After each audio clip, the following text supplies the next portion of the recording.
See, man, I was, you know, I really should have went into that. That's all right. I started to do it too, man, because I know how it is, and then I just got busy. I should have, man. I really should have went into that, really seriously. Man, I was, all right, here we go. All right, so now we are live, family. Peace, peace, peace, family. Hey, it's Jamie from Sankofa 180 Degrees. Welcome to another episode, right? We got another one, man. We got a nice one. Unc got one, man. Hey, he finna kill the game right here. All right. Hey, welcome everybody. Welcome everybody. Romeo, Queen Yamaya, Eric. Hey, welcome everybody, man. Please, everybody. Unc, go ahead, man. After you, Unc, let everybody introduce themselves. All right. Hey, this is Unc for Buck 80 Degrees and Sankofa. And then, like Jamie said, welcome again. You know, we put a lot of work into our stuff, man. And one thing I want to put out there out front is we like to learn. So we like people come in and share their opinions, share their views, share their walk, you know, where they came from, where they're at now, you know, in their walk. And we bang on here, man. You know, we bring some real life stuff. We want to be keep it copacetic with we got the ladies on here too, and that's where respect of you know, the progress. You know, keep the language etiquette. And I know that these videos are gonna stir up some emotions, and Queen Yamaya and Carrie both, they like to remind us too that it's no excuse for your behavior, right? Right. You better tone it down, no.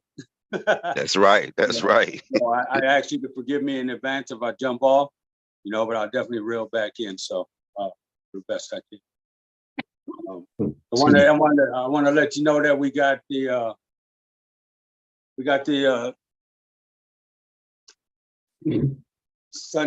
first Sundays for kids. On that first Sundays for kids, the kids can win a book. You ain't got to pay no money for them. You ain't got to pay no postage. You ain't got to pay no tithings. You ain't got to do nothing. Just have the kids show up for first Sundays, same time as Sankofa starts every week, and that's a kids show. And what they do is they read a book, a little short book about, you know, the culture, the Nile Valley, African Nile Valley culture, and we do a raffle.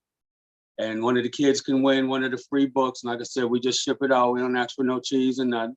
And then we just ask that the parent allow the child to read that book the following month. So we do first Sundays every month.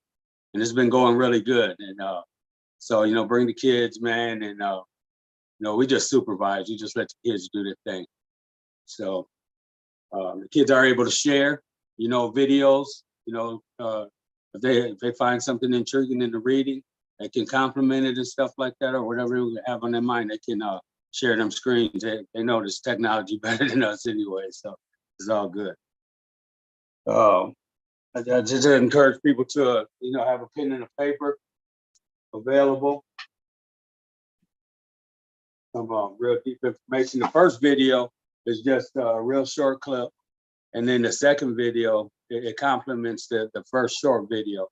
And then I'm going to jump off into Dr. John Henry Clark. John Henry Clark's is about 39 minutes. I tried to, you know, look where I could shorten it up, but, you know, that's the man right there. So it was thorough. And then the first video is like 1 minute and 30 seconds. And then the second video is near 10 minutes, but very informative. So, thank you again. And does everybody want to introduce yourself? Okay, I can. Okay. I'm sorry. Yep, you're good. Okay, yeah, I come from Indiana. Was invited. Glad I got a chance to get invited. My first time here. So again, I've been studying for a while and kind of devoted my life to it. So I'm here to share and here to learn. 20 years in the game, man. That's impressive. Yeah, 20 plus, brother. Yeah. Oh, man, my man. Hey, yeah, no shorts on that, man. Yeah. It's been diligent, and it's a lot of time you by yourself on this one. It ain't nothing. You got a group of people to do with. Sometimes a lot of the road is done as an individual. Yeah. Right. Well, me and So, Jamie, we like to link up in the middle of the week and stuff. So, we'll link up on Facebook, or I can send you a message through the link that we connected, and okay. we can chop it up during the week, man. Sounds good to me. Okay, great. And then everybody's invited to that. So Okay. next, Okay. Greetings, everyone. Greetings, all my brother kings. Greetings, my sister queens. And greeting to any kids who might be in the room today. I am Queen Yamaya, formerly and presently in my worldly name.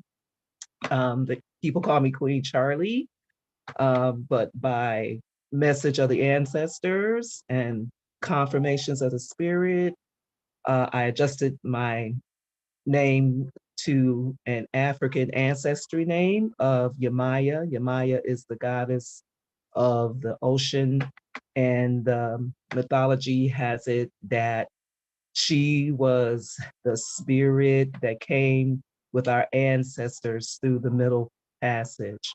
And her favorite colors are my favorite colors, which are white, blue, and silver. So I live in Cleveland, Ohio. Um, I was raised as a Christian in the Baptist denomination. I was first lady in Long Beach, California at a church, Christian Faith Ministries, for 15 years. I want to thank COVID for pulling the cover off of a lot of things that I never knew about religion, because it gave me time to explore, to listen to other teachers outside the box. And the one who really got my mind stimulated was Brother King Ray Hagins, to whom I still listen to and I still follow him. But the journey's been long. I'm finding that I don't have, or maybe I haven't reached out enough to enough people who are on the same journey. So when I saw Sankofa 180 degrees, I was like, I wanted to learn more about what that word Sankofa meant. So just the word of the group, the name of the group, stimulated my curiosity even more. And I come to learn that Sankofa means to go back and get what belongs to you. So that's how I feel. I feel like I'm going back to get what was rightfully mine, rightfully my ancestors, rightfully my families, and taking on the responsibility to learn more about my African ancestry, about how religion really played a very detrimental part in our brainwashing as Africans, the African diaspora. So I've learned a lot. I'm glad to be in a group. Um, the brothers are pretty knowledgeable and sharing. So I'm a lifelong learner, but I'm also a teacher. In my spirit, I am a teacher. Uh, I have the gift of wisdom, and I want to share that with everybody. And I want to learn how to bring that message home to my mainly all Christian family, which includes my husband. So I have to deal with that spirit every day. But I'm managing, and I'm grateful, and I'm thankful to be in the room and on the Zoom with my brother kings today. thank you, Queen Yamaya. And she said she makes the best sweet potato pies in the world. So Carrie can put them down too. So I don't know. I just like it anyway. And the forward progression of living Sankofa, the trajectory of it is just mind blowing, right? It's like the cosmos, it's just expansive, right? And so it's a wonderful journey. Next.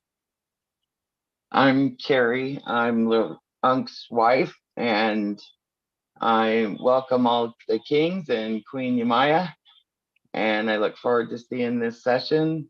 I try to stay teachable and keep an open mind, and I learn something every week. And thank you to Jamie and Unc that all the time that they put into these sessions. I'm truly thankful, and I'm glad you're all here. Thank you. Hey, Carrie's queenship game done stepped up, abroad. It's beautiful. And what it does is it nurtures the king, right? Nurtures me.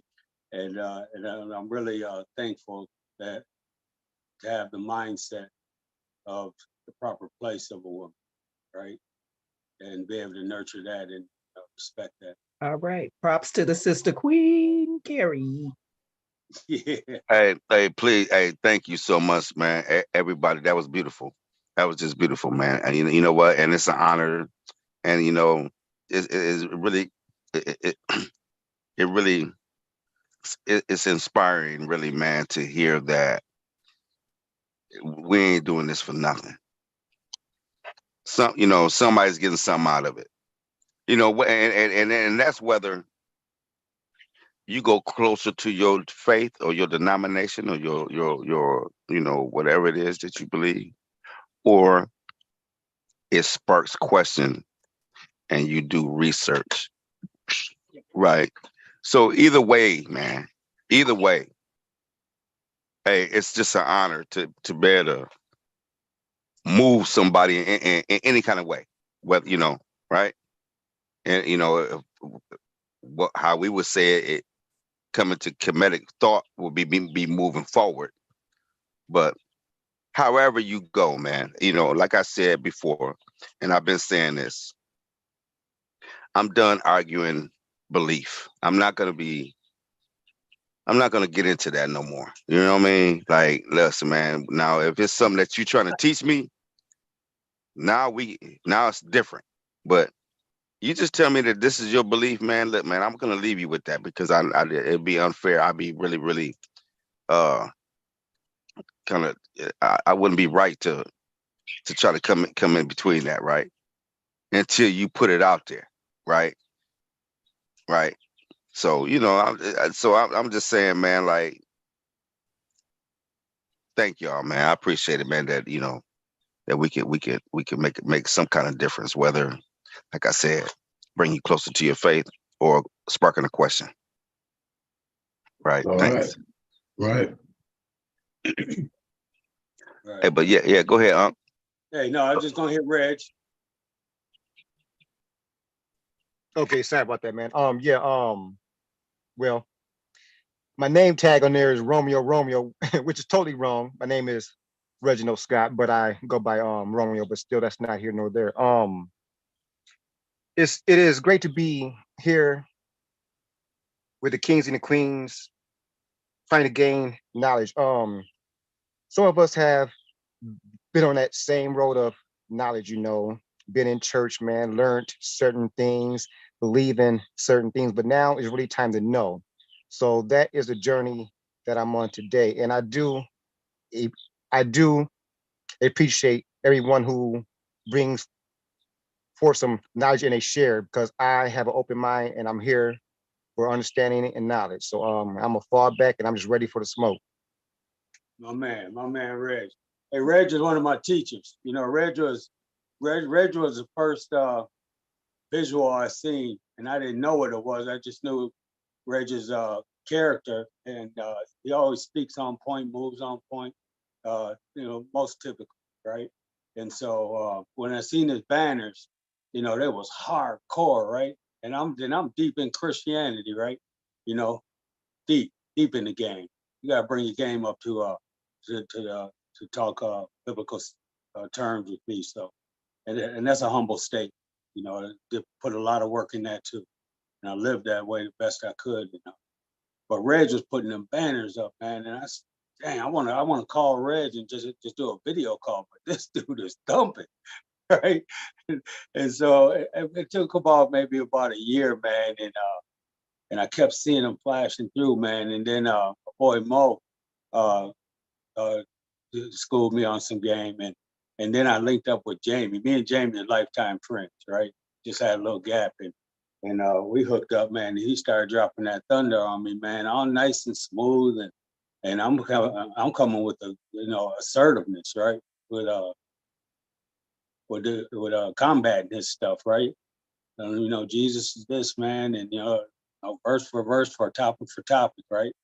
And Jamie was just cool, man. I said, please hang up the phone. But I'm assertive, right? And I'm off my game, obviously, right? So hang up, and I called that dude right back. But it went on to he told me it was about a week and a half, give it a week and a half before I finally settled down and because I did a lot of research, I'm not gonna waste my man's time and disrespect him. It was just a general conversation. And when he dropped in that heavy game, and I did a lot of research, man. A lot of phone calls, and a lot of frustration and confusion. Found my way, man. Love studying the natural rules, the principles. From my understanding, that word God wasn't attached to it until or manipulation and needed to ensue. So indoctrination, and I love the content involved in the Council of Nicaea, 3025 AD. The main focal point is that area stuff, So I'm gonna be doing a little demo on that sometime, man. But that's really interesting to me. So I'm putting a lot of time and patience and thoroughness on that one. And Jamie's got one coming up too. He put more time in it. And the back up, Unc, man, it's a little bit more than I was thinking at first, right? so I get it. We just want to provide the best we can for our Sankofa with receipts. So Jamie talked about, I ain't gonna argue with belief. He's smooth with his game though. And so, but I get it. And so he's more of a question answer. I'm more of a statement maker. And so we just welcome you to Sankofa. And I trust that you'll appreciate this presentation. And I know daggone well. We just heard Eric, he got 20 plus years on it, right? I'm like 4 deep in it, man, but really deep. Hey, this is what it's all about, my man. This is what it's all about. So what we do is we put all this information together and find ways to make it work, not just for you, but your community. Me working with youth, I also got almost 28 years of working with young Black men, teenagers, and that's been a definite blessing because now I have a audience to always speak to and encourage and inspire based on these principles. I heard you speaking about those neturs, but the Mayat, principles of Mayat are very important. Excuse me, I'm sorry, I'm trying to get something out. Something I want to share with you guys, but I can't. Anyway, so anyway, again, I'm glad I'm in this atmosphere, willing to, like I say, share and learn and keep it, keep prospering and going in a positive direction. So again, thanks for reaching out. Appreciate it. Yeah, you brought up my aunt, man, and I tell you, Jamie hit me with the 42 on my aunt, man. Then I went to the library immediately and got the 42 principles, the 42 ideals, right? The sevens, and so the immediate impact on me from the 42 laws of my aunt was do not litter the land, right? Yeah. And so I would throw whatever out the window. Right, I don't want it in my car, and I ain't taking it home. I got other trash, right? And I tell you what, man, that hit me first, man. And then don't speak over much. That's been a challenge. Things like that, man. So yes, I really respect my and the judgment scene. Jamie's really good on the judgment scene, and. And Dr. John Henry Clark is going to bring up, I meant to do my research because I got the list and I was going to talk to Jamie about it. I got the King's list. But Dr. John Henry Clark is going to bring up 17 1700 BC, I don't know what year, 1700 is when the first invasion took place. I meant to do research on that, but so forgive me on that. I'm familiar with it. Yeah, and that's a good thing that what it helps everyone is to have an understanding of time as it relates to occurrences of things that happen in history.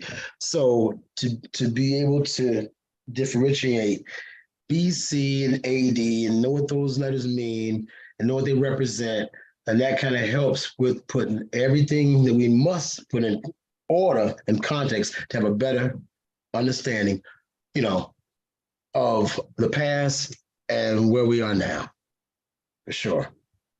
Yeah, Infoducci, man, he put a spin on the BCE and the AD that I can't explain. I got to go back and watch his video again, but it's on deck for me. And he put a spin on that. And Jamie is really good. And that's his thing is the geography and the timelines, Awesome. and the carbon markers. That's it. So he's really good and thorough with that stuff. Of course, he's still learning. He'll admit that first, but he's really good on his game with that. He really helped me out a lot with that. I've had some series of strokes, so yeah. Queen Amaya just put in the chat, understanding the historical timeline important. So I had you can just hear me stumble a little bit and float a little bit. It's just because of the effects of the stroke, but I'm really good. Healthy. All mobility. The majority of cognitions, and definitely ain't no sucker for that indoctrination. I feel you. That's it. Right. That's what's up. Thank you for the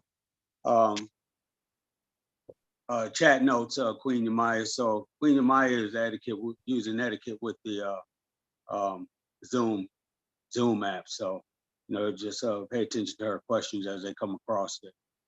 She always shares some interesting stuff. And so I'm gonna start sharing the screen. All right, everybody, we're just gonna mute up, man, until if you want him to, I don't know, Uncle,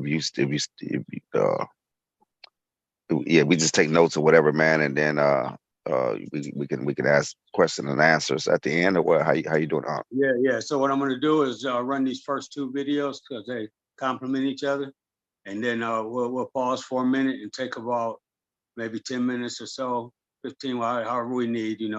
Just know that we gotta get into that other video, and then we're gonna talk after that. Because down here, the Clarks is a whole different deal, right? It's personal. I took it personal. I've seen it many a times. I've reviewed it before presenting it many times, but it has a personal connotation to it to me. So, it's heavy heat. It ain't for it. It's just like getting old. It ain't for sissies, right? So here we go. Let me start sharing screen.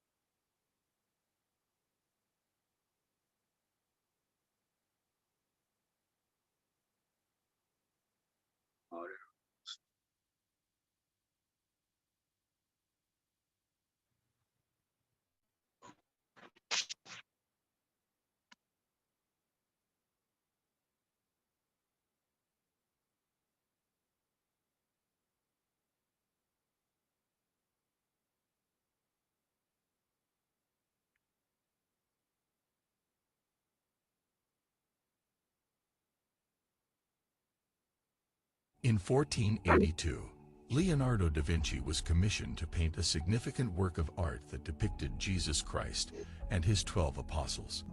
This painting would later become known as the Last Supper. This was a time when the world was a vastly different place. This painting has had a brainwashing impact on the world and become a significant tool used in colonialism till this day. In fact, many Black people around the world continue to hold on to the original painting of the Last Supper. History unveiled that Leonardo da Vinci used his uncle to pose as Jesus Christ. 12 criminals from a local jail were used as models for the 12 apostles. This decision to use criminals as models is not uncommon in art history. The image of the Last Supper became a tool used by colonial powers to assert their dominance over the people they sought to conquer and control. The whole world is run on bluff. No race, no nation, no man has any divine right to take advantage of others. This is Timely Tales.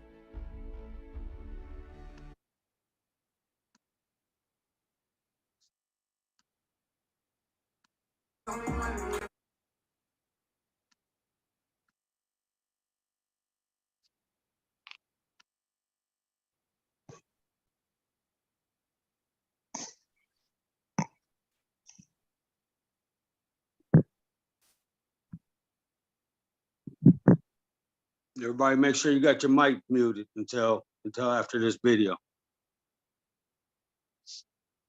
Stop stuffing sopping wet bags of ice into your cooler. I've got a brand new fridge on wheels that keeps your food ice cold without ever needing ice. It may look like an ordinary cooler, but trust me. So, you are a European nation in the 18th century. The world around you is changing rapidly. But you are in your prime and have just made an incredible discovery. A new ancient civilization in Africa. This civilization appears to be greater than any other known civilization, and you are eager to control and exploit this new discovery. However, there is a significant problem with this. So, you are a European nation in the 18th century. The world around you is changing rapidly. But you are in your prime and have just made an incredible discovery. A new ancient civilization in Africa. This civilization appears to be greater than any other known civilization, and you are eager to control and exploit this new discovery. However, there is a significant problem with this civilization. It was built by black Africans and dark-skinned people. You find yourself in the midst of one of the most tragic events in world history: the transatlantic slave trade and the beginning of colonization. For centuries, you have been practicing slavery, and for some of you, have even reinstituted after it was banned. You have used all types of techniques to justify the belief that black people and people of color in general are inferior to your race, the white Caucasian race. Incapable of any bright thought, they are no better than animals and deserve to be exploited. You want to spread the word about your new discovery, but the real problem is that if the general public sees this truth, it will create feelings of guilt. People love to feel like they are good people, and this lie may end up debunking all of your feel-good theories and propagandas created to justify the treatment of black people in the world. And even worse, it can plant seeds of revolution and freedom in the minds of these black people who have been brainwashed for centuries and convinced that they were inferior and deserved to be slaves. In other words, this discovery will end up ruining all of your plans and prevent you from exploiting black people and accumulating wealth by exploiting their resources. It will cause the end of your prime. It's not in your interests that such a thing happens, so what do? You need a solution, something that will allow you to exploit this new discovery and all of your looted artifacts without fearing for your interests. Something that will change the public's perception of the civilization, something that will allow them to enjoy this new discovery without anyone noticing the link with Black Africa. You decide to completely steal that civilization. So, here is how to steal a civilization like a boss. That's cold. The first step is to create a whole new science about that civilization. A discipline that enables you to dictate the perceptions related to that particular civilization. And that's how the study of ancient Egypt, known as Egyptology, began. So, basically, you create religious and scientific doctrines to ease the white conscience for oppressing and enslaving African people. With Egyptology, you hit the jackpot. It all started with Napoleon Bonaparte's invasion of Egypt in 1798. The scholars who accompanied him published a book called Description de l'Egypte, which made a wealth of information about ancient Egypt available to Europeans for the first time. However, it is important to note that this study was conducted by European scholars for a European audience. The knowledge of this ancient civilization had been lost, and it was the Europeans who rediscovered it. But, as we all know, history is written by the victors. And in this case, you are the victor, and you have an agenda. You want to maintain the illusion of European racial superiority. This allows you to control the narrative of ancient Egypt, determining who and what deserves attention and what is considered true or not.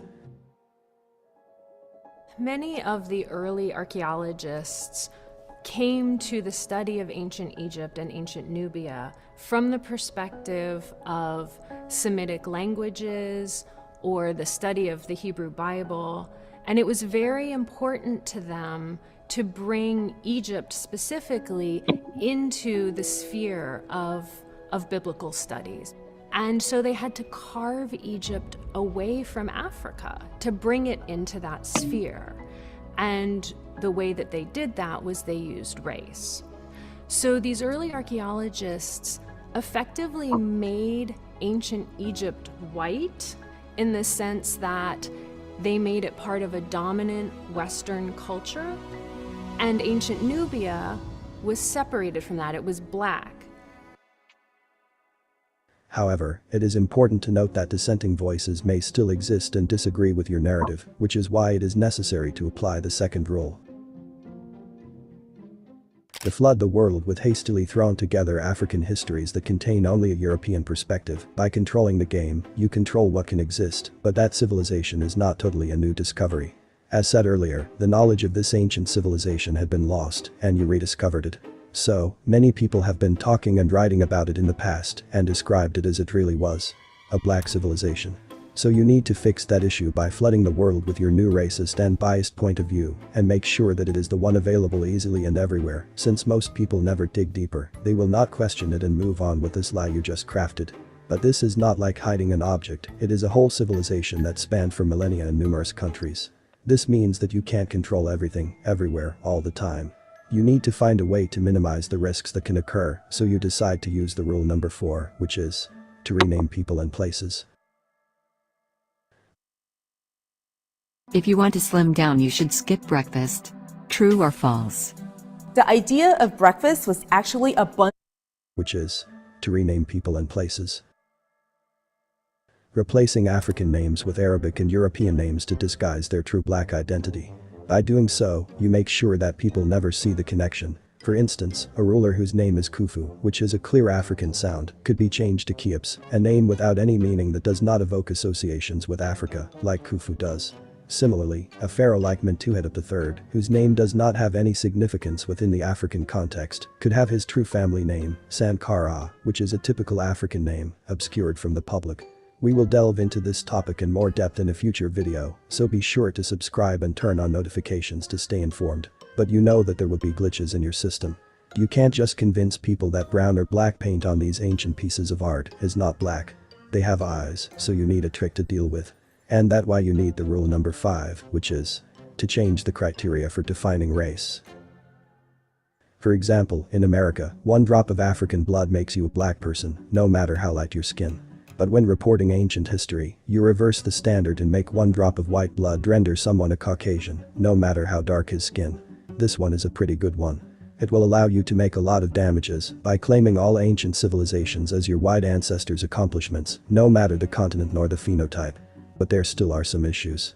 There are some great traces of civilizations in areas that seem to only have been occupied by black people inside Africa.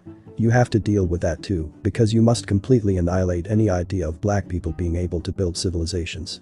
So, you invent the rule number 6. When black participation in civilization is so obvious that the previous rules can't hide it, find a way to attribute the success to outside white influence. As a result, civilizations such as Kush and Great Zimbabwe are often attributed to white Egyptians and other Middle Eastern groups. People who came to build inside Africa and then left, rather than their indigenous African origins. And before discovering the last rule, I want to remind you that due to all these lies, it is very important to educate the next generation. That's the only way to break this toxic cycle. That's why I have created a series of children's books that will inspire and educate your little ones.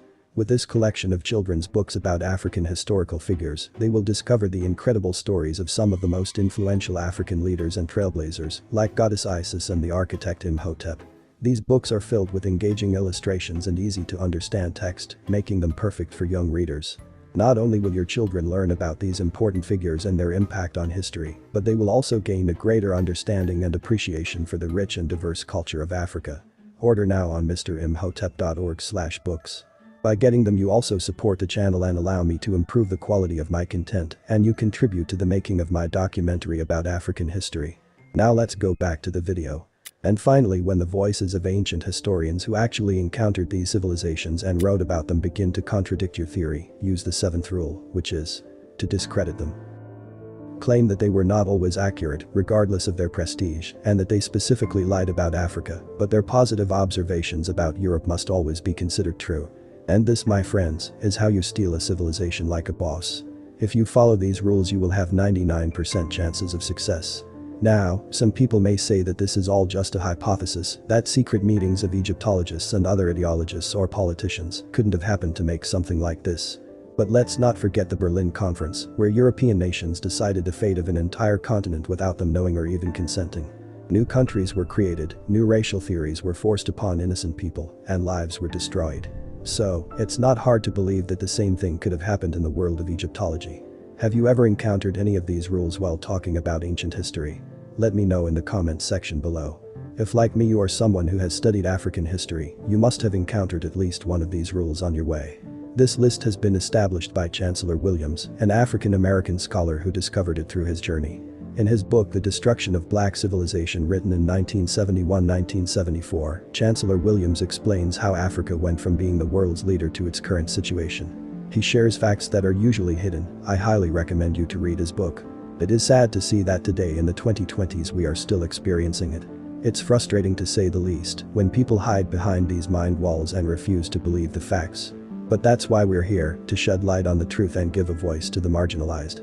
Thanks for watching Mr. Imhotep channel, and don't forget to share the message and hit the like and subscribe buttons for more content like this. See you in the next video, guys. Hymns helps guide.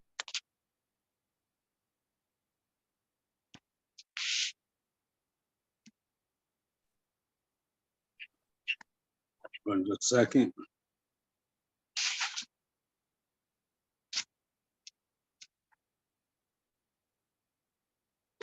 So yeah, that the first video was for the Black people or the indoctrinated people, as well as the second video for the cognitive dissonant and the ideologist. I like how you put that word in there. So the ancestors led me, man, to I was thinking all week long, man, and to just sit back and pay attention. I talk a lot, so just sit back and pay attention. And we've been presented with some good minds here and with good information. So I'm just gonna sit back and let you guys go ahead and chop it up about that. And just do one at a time. So let's start with Eric, and then you guys can just tag somebody. Okay, well, yeah, great video. Hit a lot of good points. I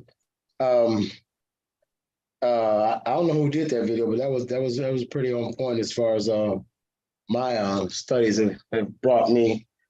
I think when explaining things, it's important to have a map.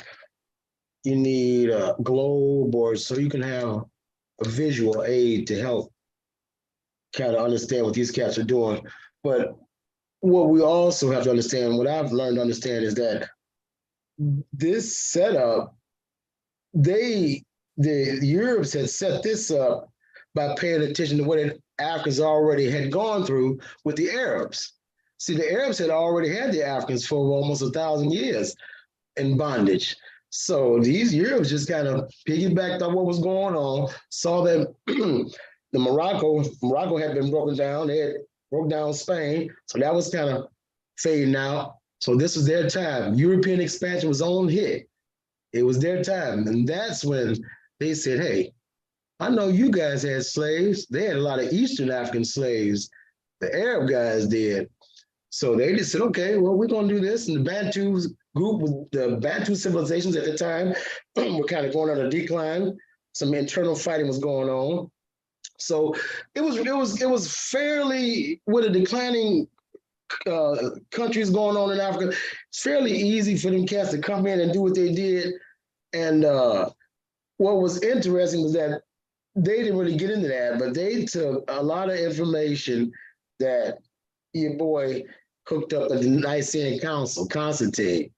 But that's a whole big different story. But Yeah, that's kind of right in line. But it was easier for them cats to do that because the African already been invaded upon and already been, infiltrated. So the defenses were a little bit lower than they were initially when they were invaded by the Hyksos early on in history, in the BCs. But I'll stop there for now. Hey, that's good freestyling, man. You don't have to stop, man. Yeah, I just want to give everybody something because y'all got a lot of information, so I'll just go there. We'll go from there because I don't want to hold up the Hey, that's good. That's good stuff, man. That perked my ears right on up. My whole system is on gyration. Okay. Yeah, I got something for you guys. Okay. Yeah. You want to tag? You want to pick somebody? Oh, hey, whoever's go for it. I mean, I'm okay with whoever. It's my first time here, so okay, you could. Gary, you want to go or you want to wait? Okay, she in there taking heck of notes though. Queen Yamaya.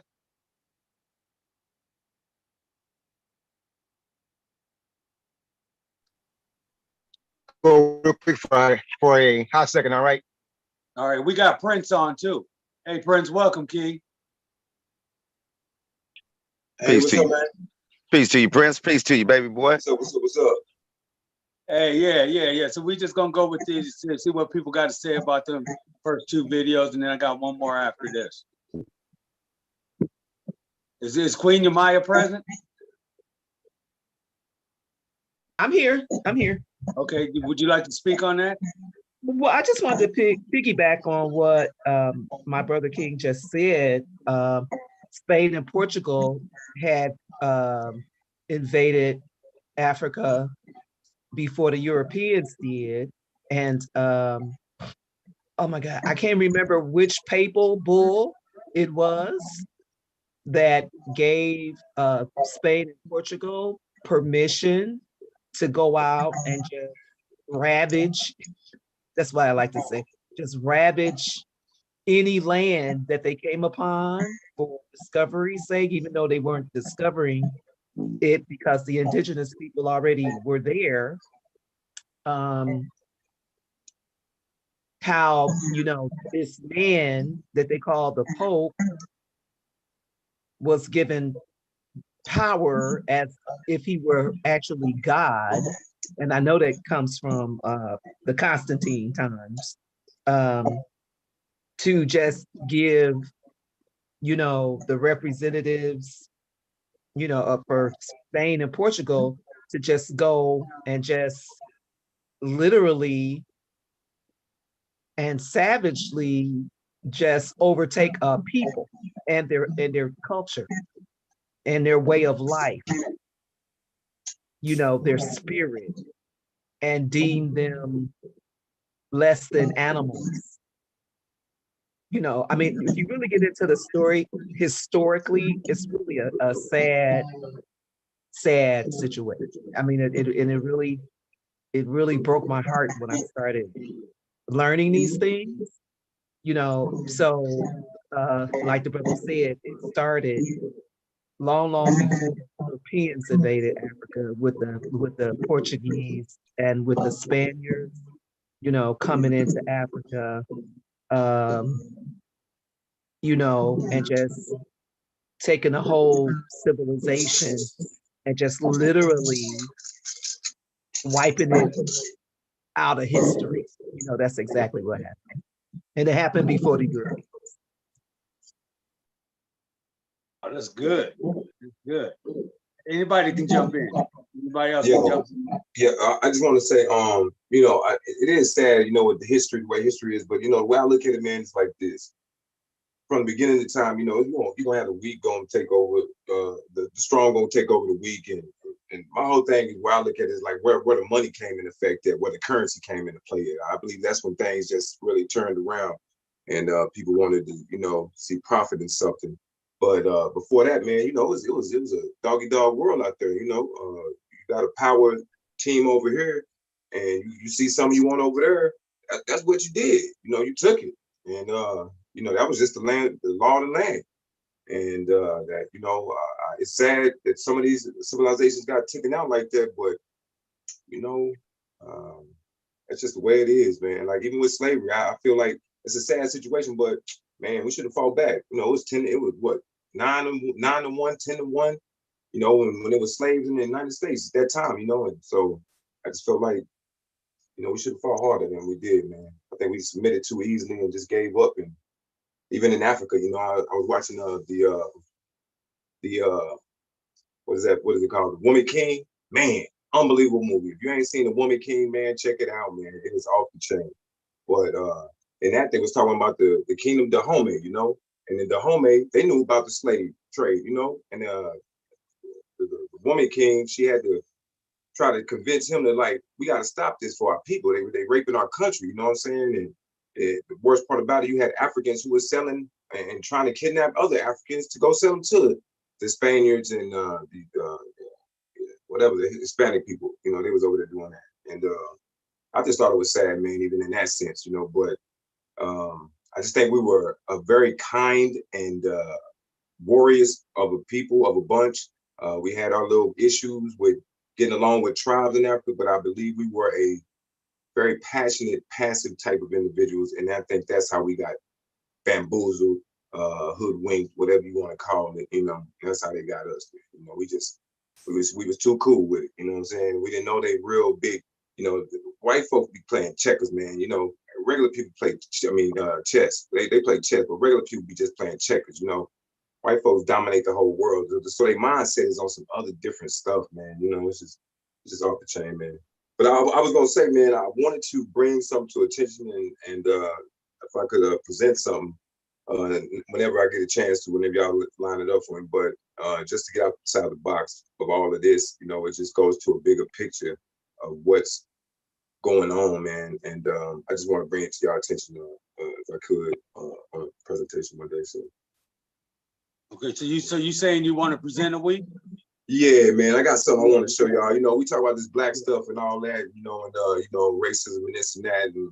But man, it's such a big picture beyond that, man. You know, with the hurricanes and the HARP and all that crap, and just you know, I just look at it, if certain powers wouldn't be in control of certain things, we would be in a whole different environment, a whole different way of life, a whole different level of consciousness. You know what I mean? But these powers, like I say, they like this money and the technology. You know, I was investigating how we just stopped. It's been like 40 years and there ain't been no breakthrough. And the only reason because the government has shut them all down. They don't want no breakthroughs. You know, they had the dude who had a car running off of water, dirty water, salt water, you know, whatever, any type of water. And they, you know, they went to him, got his ass, he disappeared. Same thing with Tesla. You know, it's just a lot, it's just stuff like that. You know what I'm saying? Just want to bring to attention, man. Yeah, so you know, you got a slot, man. We'll plug you in. We'll talk about it during the week, man. No doubt about it. And so the next video, I'm just going to put a label on it pertaining to your statement. Is we're going to take it to the lower consciousness, right? I think it's a higher consciousness because it's what Sankofa is all about, and it's less publicized and of the greater need. So, hey, welcome, Prince, man. You know I love you, boy. I love you too, brother. I love you too, man. No doubt. Who's next? I see. King Eric got that Chancellor William book out, and Jamie got one ready too. Yeah, man. No, it's just you know, it just kills me how you know we have our history, we had our history. They know we had a history, and then they just could, you know, it's just so easy for them to just make up a story how, you know, they had a world flood that washed away, you know, everything, and now we ain't, you know, all our information and history is gone, and now it starts with them. Like, unless they say it's discovered, it ain't even been there. You know what I'm saying? Right. You know what I'm saying?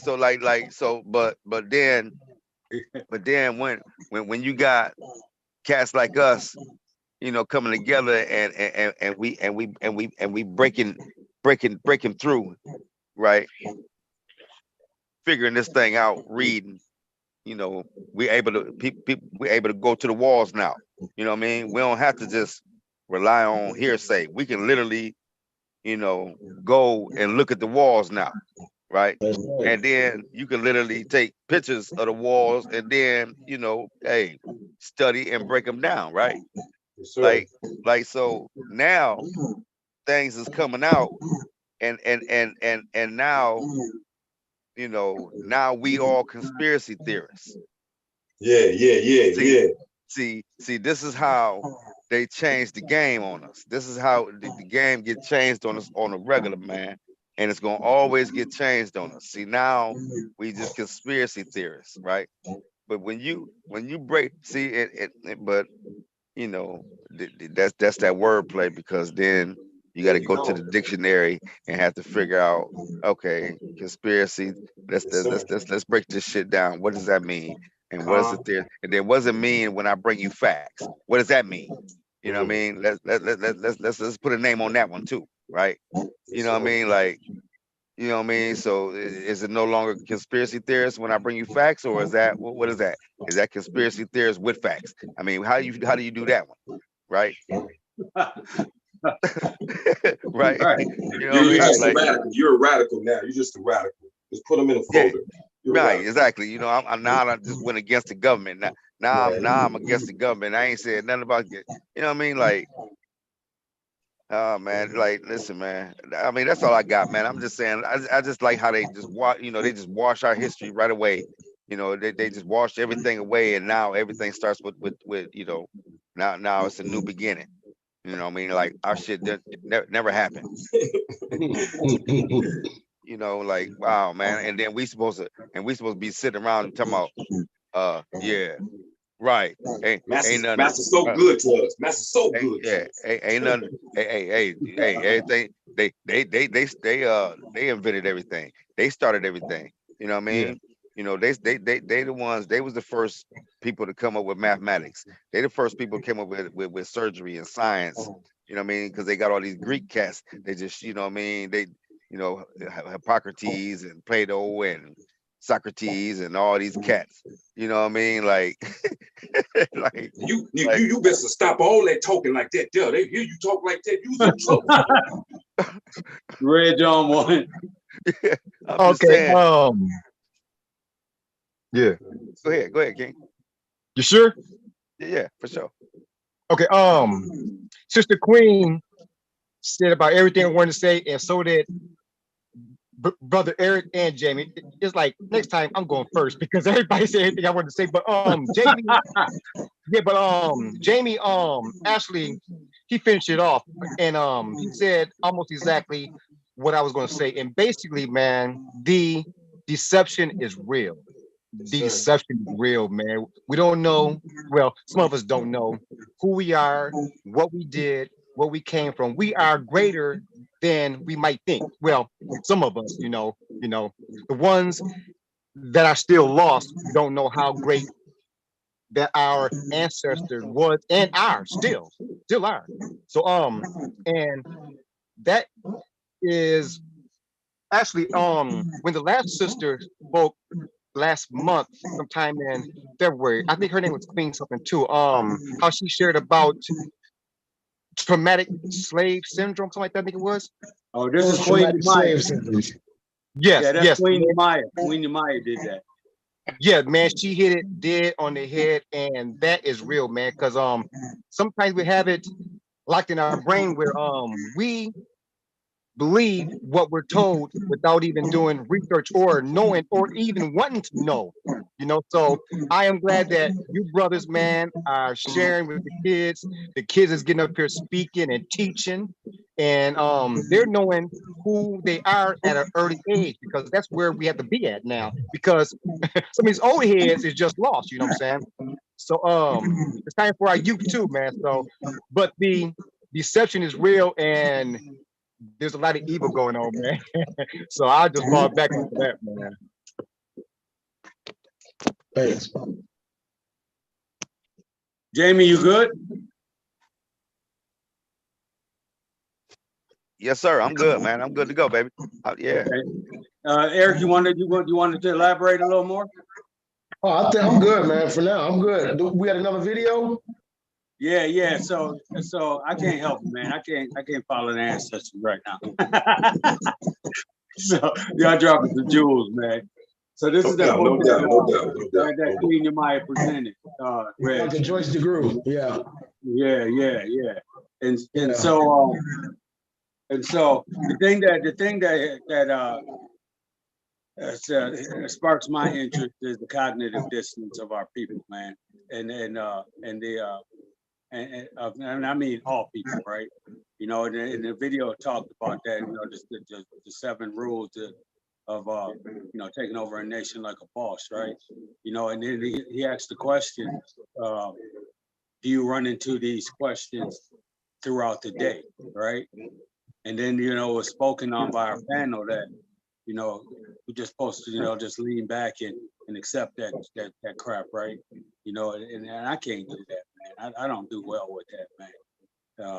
And so I think you guys really presented really well, man. This next video is definitely a jump off. I'm sure, you know, Jamie, maybe Eric has seen it. I'm not sure if Queen Yamaya and Carrie has seen many of Dr. John Hendricks' videos, but I don't know about this one. And so, you guys ready? Let's get that. Ready. Hey, Reg, man, I love when you do it, man. Cause you holding back on me still, though, man.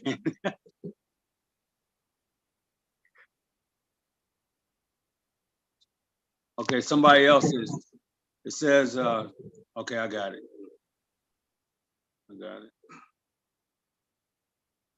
Man, I come in and saying Coach on Sunday, man. It's quiet in here, man. Y'all been missing me, man. What's going on up in here? Hey, man, yeah, don't even get me started, man. Yeah, we've been missing you, man. Where you know, yeah, I don't know what happened. Don't get me started on that one. He had to do it. Dude had his birthday, and he prepared a whole 6 days to isolate from the boys and then go party and have a good birthday, right?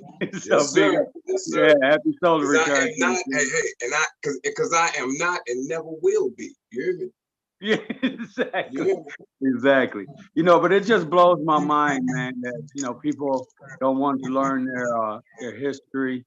It blows my mind that in certain sectors of their delivery, you know, like that one video was specifically for the cognitive dissonance. They damn well know, right?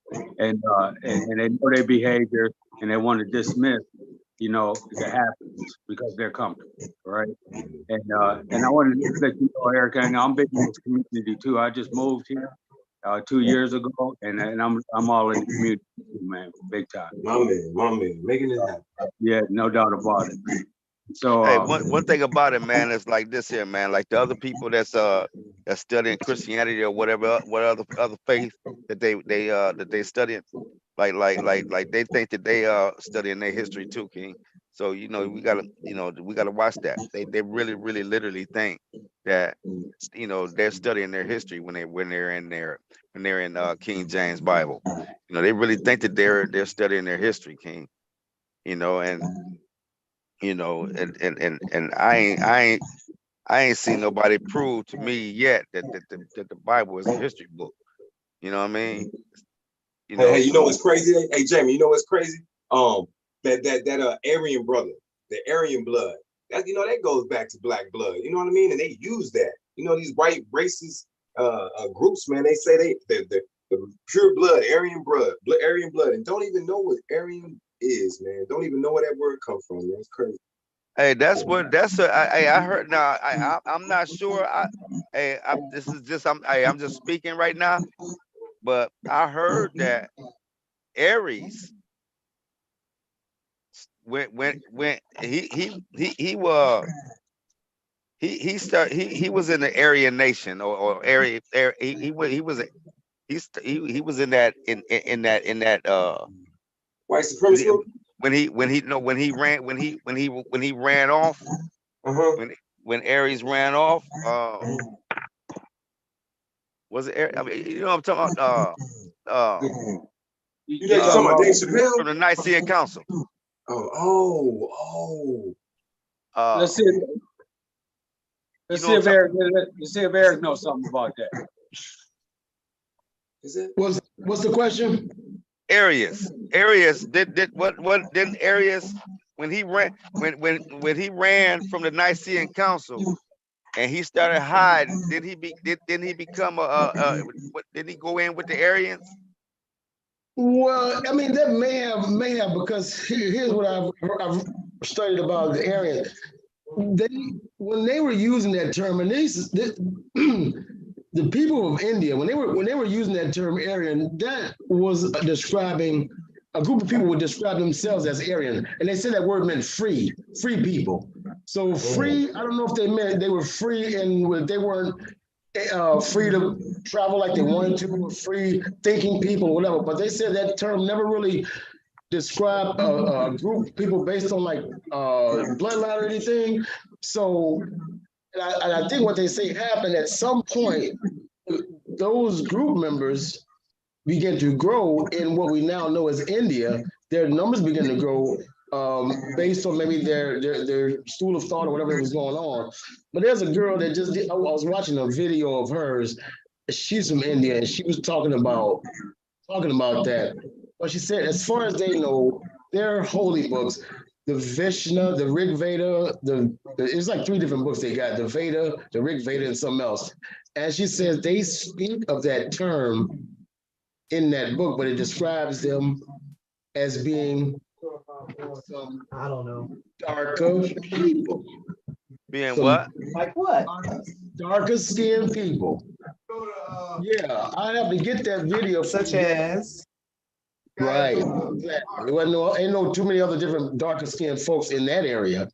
So when some brother just said something about that being black blood, yeah, those people who describe themselves as Aryans, people who came from there may even be things like Ethiopia, like that, and travel westbound, and may have, ran across these folks and brought the knowledge that they had been from where they came from on over to those folks, but they had never ever the attempt of white dude to try to connect themselves with any group was to try to connect themselves. Hey, hold on a second. Hold on a second. Everybody, mute your mic. Mute your mic when you're not talking. Go back just a little bit, Eric, and repeat that what you just said. I'll just say that the Aryans were never really, according to what I've read and what I've studied, never were supposed to be identified as a group of people. The Europeans did that around 1800s, where they were, trying to justify their, conquest and domination over people of color. So that was one of the things they did. They tried to attach themselves to those group of people and say that they were the chosen people. They were smarter than all the other groups of people, and this, that, and the third. But it has no historical value whatsoever. It was just a sign of the times that they were trying to justify their actions, and that's what they use. But I've not found anything that says that Aryans, how they describe it as a group, as like a group of people based on bloodline. I haven't seen that yet, but I don't know for sure. Yeah, I had seen some about how he had when he was on the run, because Constantine and them was on him because he didn't agree with the council, right? Okay. So he didn't agree with the council. So when he ran off and tried to, he ran off. He knew that Constantine and them was gonna try to kill him. So he knew. So he was on the run, and when he ran down there with the Aryans. Okay. Because, and so that let you know that the Aryans was African. Yeah, and he described himself, they said the word described being free. So that could make sense. If he wasn't supporting Constantine's BS, I'm getting away from them cats, I'm a free thing. I am free. So him being who he was, I can see that was a name that they described. That's that they used to describe them as far as I've read. But I'm looking for that video now to share. So Brother James, so who was when did they implement that man, I had it on my tip of my tongue too, man, before Ren says before Jamie says what is it? What was his name, man? It implemented that whites was the supreme over everybody. When did that come out? I heard that came out like you got a few guys. Let me give you one of them. You got some. There was a few scientists of the times that was pushing that agenda, and again, because they changed the color. Because they changed the color at that time. That's if that could pinpoint what I'm talking about. At that time, they had implemented the color. They changed. You know, if you were brown skin tone, you was this. You know, they implemented it all and then put them as white as the high superior of everybody on the planet. Well, after the signing of the Council of Nicaea and all that, there was a time when you still had, because at the time you already had Africans in Greece, you already had Africans all moving around amongst the folks. But when they started saying, okay, here's the religion, then they said, okay, well, we still need to find a way to Hold on, just 1 second. Mute your mics if you're not speaking, because it interferes with King Eric speaking. We can't hear, man. Please mute your mics. Go ahead, Eric. All right, I was just saying that at the time they were trying to figure out. I lost my train of thought, but anyway, after Constantine did his thing, you had folks fleeing because, in order to understand this, a lot of people accepted what Constantine was saying because it tied right into previous belief systems. Constantine himself was not a believer in Christianity. Constantine, this was a geopolitical move. This had nothing to do with saving souls or closer to God. Nothing at all. By the time them guys, Constantine sat some people down, let's say, hey, look here, let's take this book and put it here, put this, that, and the third there. That's what you came up with. But if people at the same time didn't buy that crap, excuse my friend, they didn't buy that shit. And like your boy, if there were Arius, he was one of them. There's a whole lot of them wasn't buying that because they knew. Constantine tied in his worship as sun god, Mithra, into the belief system of a Jesus God called Jesus Christ. If you study that, there's a video out that talks about that, but I have documentation also. But you had radicals, man. When Constantine came with that stuff, it was to get all the little small European countries to stop fighting against each other. Let's put our minds together and get this paper. Wow. That's what it was. Put our minds together, put all this aside. Let's go up under this cross. Because look, if you just got the cross hanging above your crib, now you can get a job, now you can sell your little chickens, whatever you got going on. That gave you access to who was in power, period. Wow. Now, the Pope folks who was looking for somebody to get off their damn necks, they really started tying into this because they want to know as much as they can about how they can get this savior to fix their fucking condition.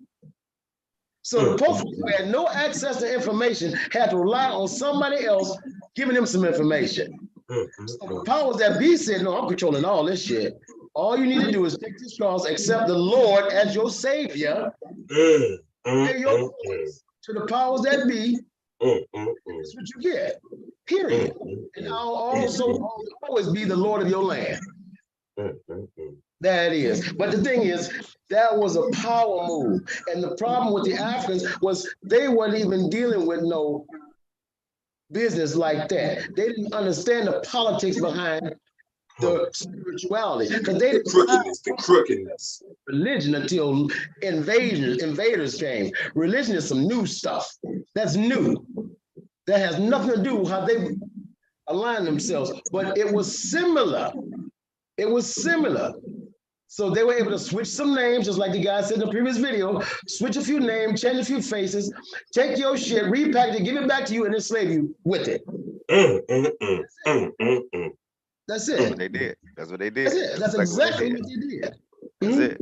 And renamed it, repackaged it, renamed it, and sold it back to you. Give it to you. Yeah. So Eric, I think you was getting ready to look up. I think you was getting ready to look up a few of those people that started. Okay, here goes something right here. I'm heading Lorenz. Watch out, Lorenz. Watch out, Lorenz. Yeah, this is check this book out. This is from your boy John G. Jackson. John G. Jackson, bad boy, heavy hitter. You got to get this one. Anything John G. Jackson got, get it in your collection. Don't play. Because Anthony Brown, if you don't know Anthony Brown, I'm gonna introduce him to you today too. Who? Anthony Browder. Yeah. I know about Anthony Browder. Now, this is one of Anthony's teachers. He was, along with Asa Hilliard. Oh yeah, Asa Hill. Yeah, I'm familiar with all them. What's the name of that book? Introduction to an African Civilization. Intro to African Civilization. And I'll just type it up. I can put it in the comments. Put it on Sankofa. Put it on Sankofa. Join Sankofa. Put it on Sankofa, and then also put up that video you mentioned first. The first video you mentioned. No, okay. About the let me make a note of which ones you want because I got a ton of stuff. Hold on a minute. Wait a minute. Yeah. I'm familiar with all that, man. See, yeah, that's what I'm talking about right there, man. Yeah, Prince. What's up, Blake?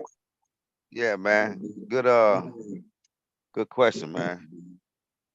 Thank you, sir. Thank you, sir. Because I really like look at this whole thing, how it's surrounded, how it really came about, man, was the currency, man. You know what I'm saying? Like that was the big money maker right there, man. They took that book, but whoever started that book, man, and this whole civilization process, like I say, with the hieroglyphics, you got that acorn and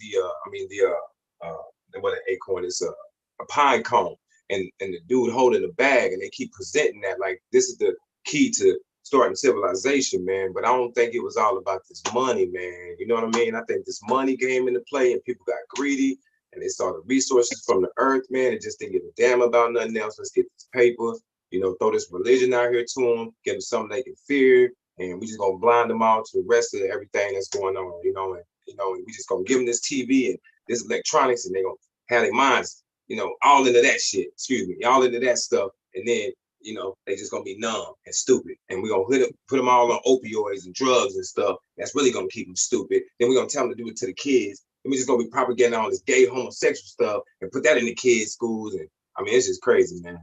So this whole is crazy.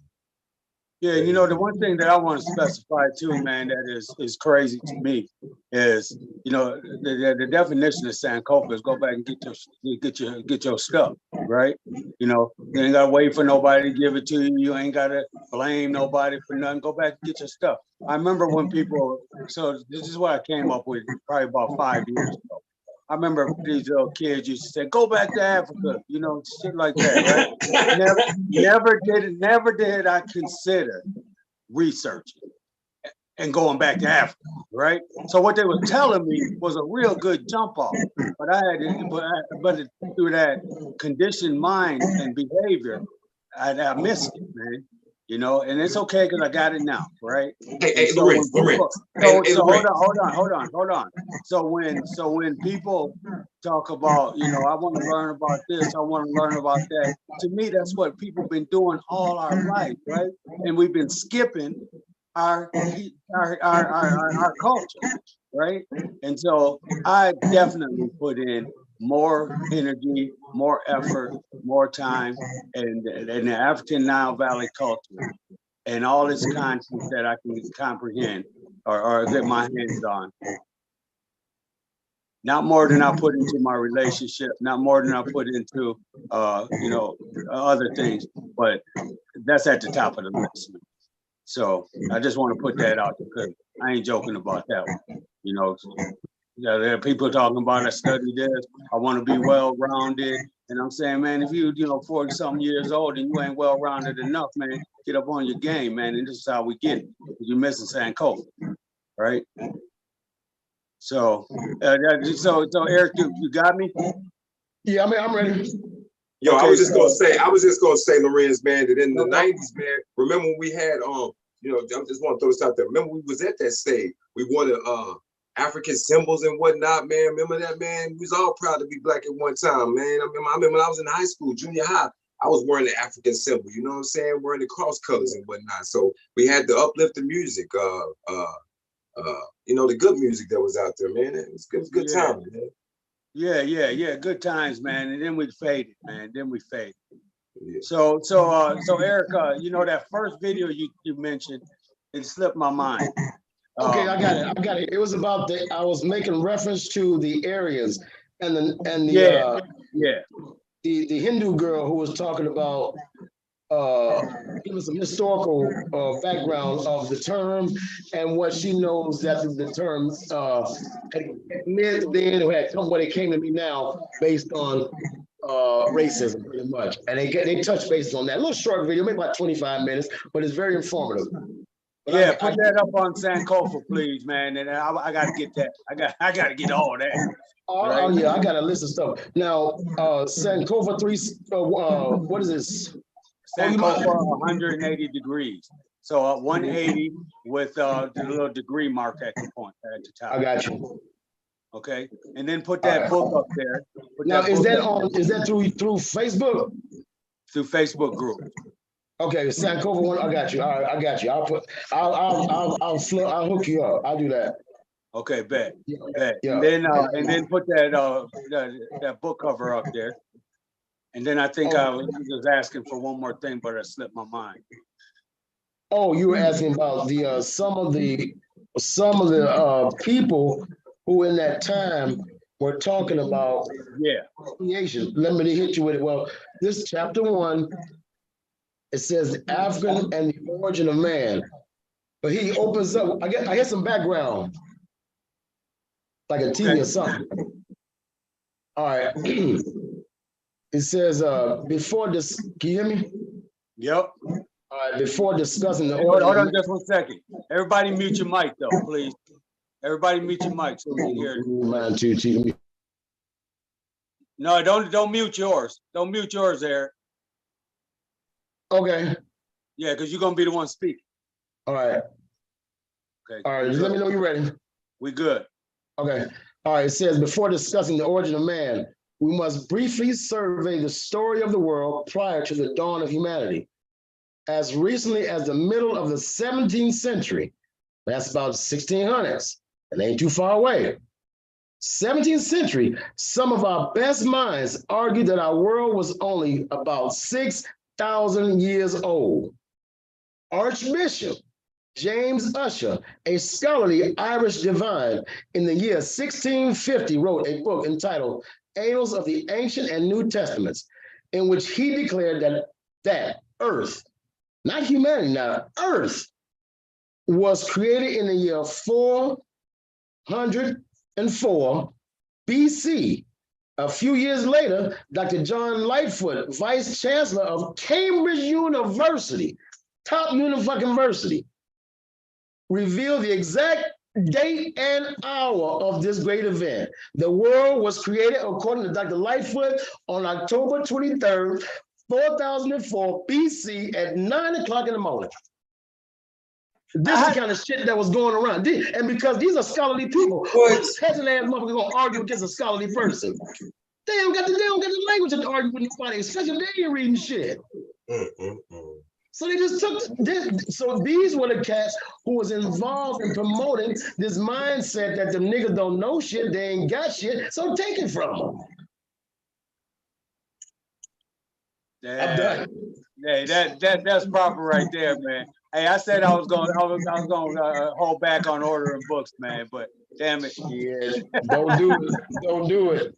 Don't do it. I can't do it, man. I can't do it. I just said no.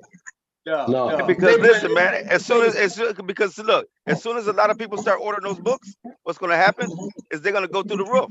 The price going to go up. They're going to go up. They're going to go $500. That's right. That's true. Yeah, it's true. So we better make sure get them up. Now, some books are so fucking old, man. They don't even charge you for them no more. You can get PDF downloads. If you can still get some of these books, man, get them hard copy.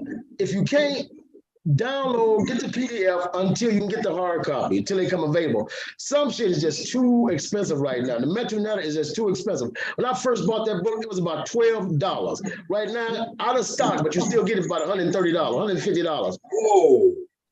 You ain't gotta have. Hold on 1 second. Hey, hold on one second, guys, please. 1 second.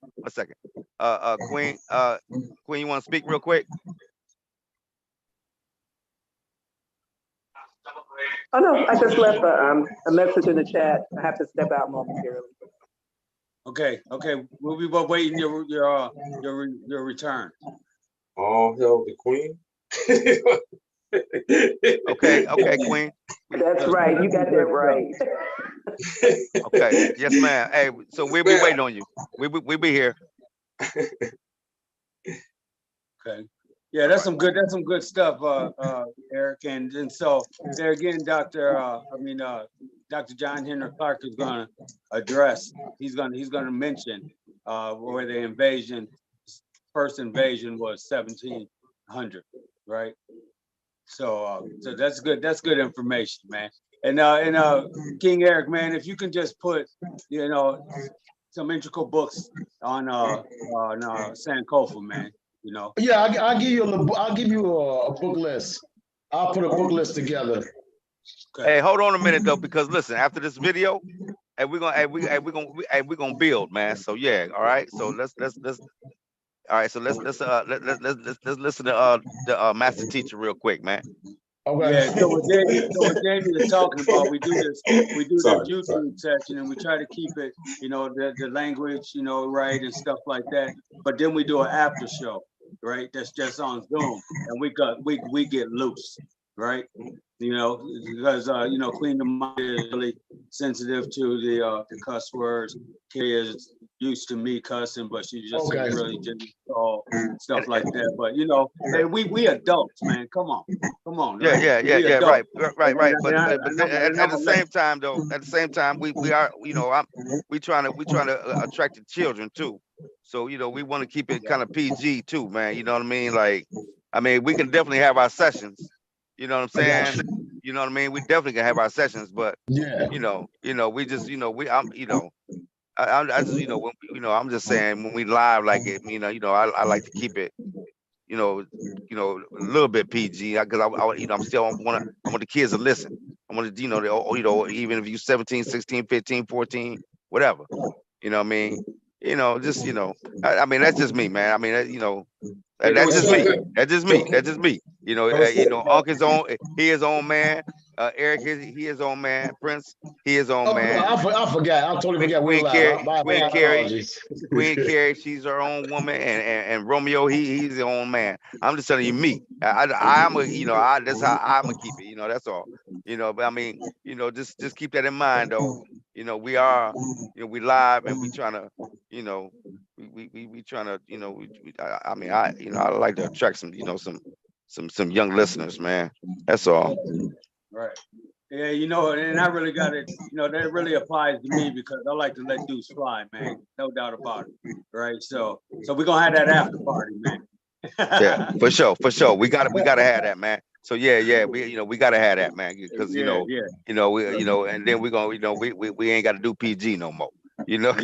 Triple X all day. So let me throw this video up here, man, and let's get this chunk in here, man, because Dr. Henry Clark is the master teacher, man, and I jumped into a bunch of his stuff early in the game, so it was a great jump off for him.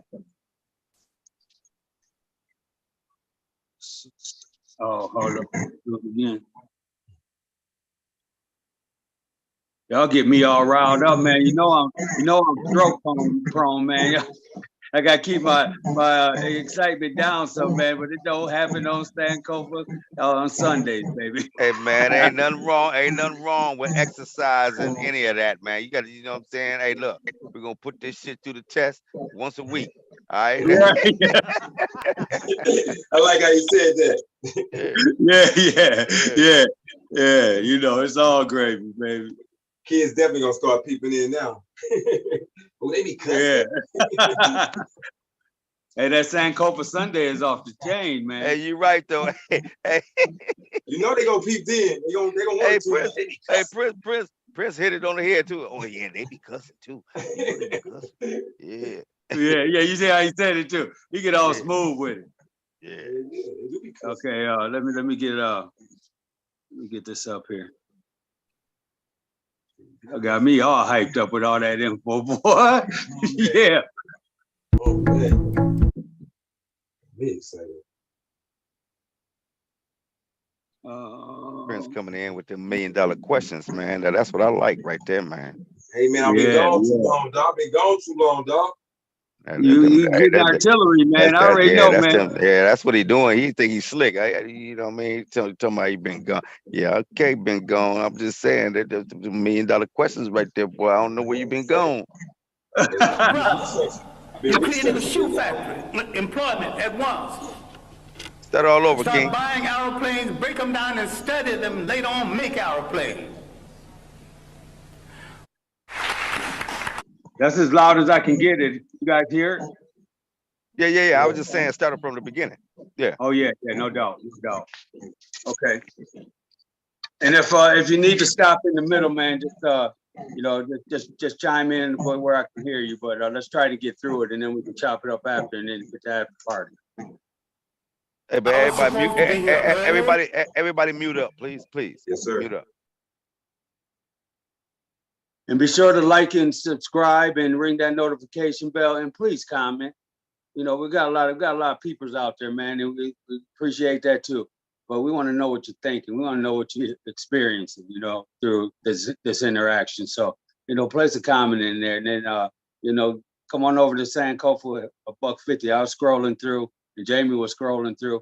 I went through about 100, 150 of our posts and stuff, and hey, that site is low, right? So we look forward to King Eric James, adding in and more to come. So here we go. I was supposed to be here early. They gave me another assignment. They didn't pick me up to go to the assignment. I followed their instructions and waited at the hotel. I would love to be here when I can be more fully in depth on this subject, because there's a whole lot of illusions about Africa's relationship with other people in the world.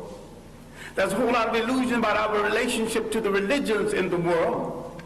And these belief systems that had its origin in Africa, all of them, and there is no exception, turned on African people. I said there is no exception. And there's one thing you have to get through your mind and keep it. Nothing that ever came from the European mind was meant to do anything but facilitate European domination of the world. And I said there's no exception.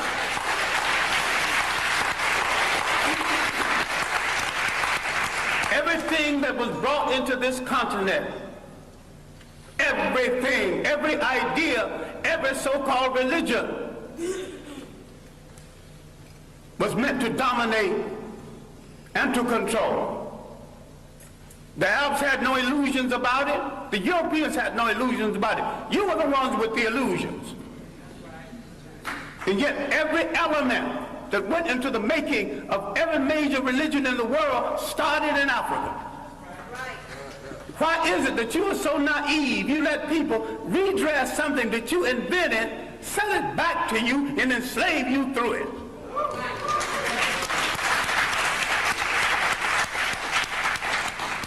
I'm saying that all organized present religions are male chauvinist murder cults. And I say there is no exception. Why I wanted to be here earlier, I wanted to deal with our relationship with the people of the world and the fact that we created peaceful nations that had no word for jail because no one had ever gone to one. No word for old people's home because no one ever threw them away, grandma and grandpa. No word for orphanages. We did all of this, and over half of human civilization was over before we knew that a European was in the world. Before he wore a shoe or lived in a house that had a window. Now, Africa has always and still is the prize for the whole world. We as a people have always been the world's richest people, culturally rich, mineral rich. We have always been the prize because we have always had and still have something that other people won't, think they can't do without, and don't care to pay for. Because we have always been the prize, We have been under siege for over 3,000 years. Nothing that ever brought into Africa from the outside was meant to do the Africans any good. That means all other religions. Islam was the handmaiden of Arab imperialism. Christianity was the handmaiden of European imperialism. The Hebrew faith was the handmaiden of a concept called the chosen people.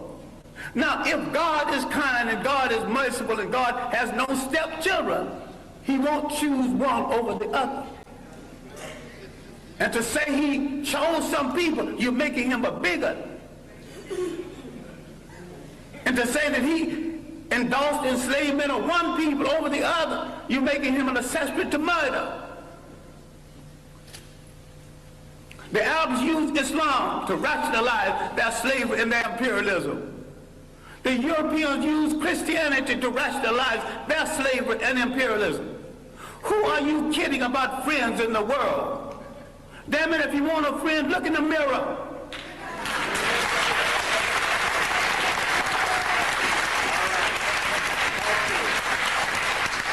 There's 1 billion African people on the face of this earth. Why are you buying third-rate junk from third-rate people thinking you can't make it?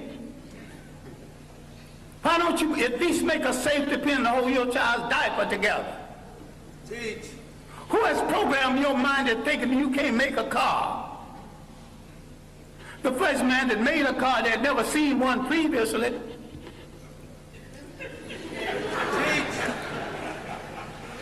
The Japanese bought cars, bought locomotives, broke them down and studied them, and had a Japanese technician produce each piece, put it together, and had a much better train than the one they copied from.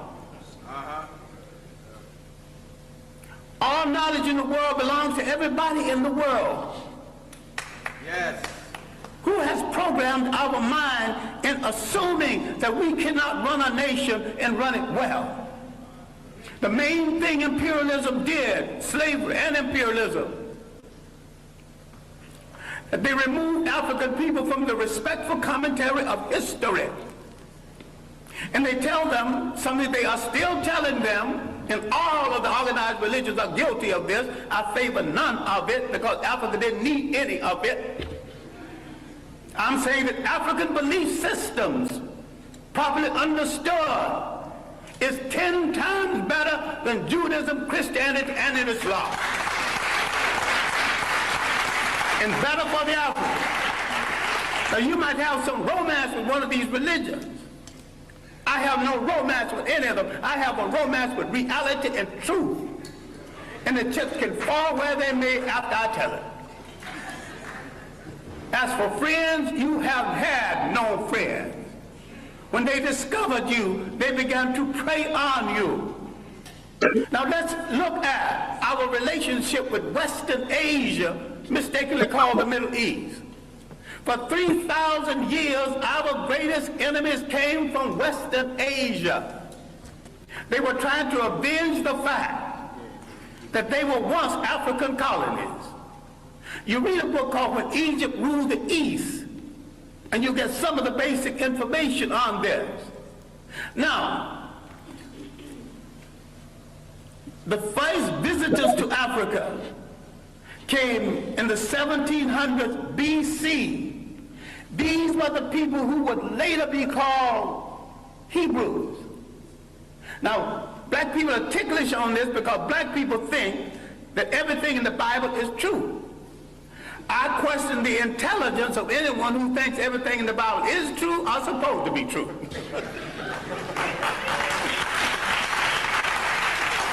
It's allegory, stories told to illustrate a point at a time when there were very few people reading books. And most of what went into the making of the Bible was copied from Egyptian texts. Now, if you want to get so dewy-eyed over the Bible, which is a carbon copy of a carbon copy, why don't you go back and read the original Egyptian text?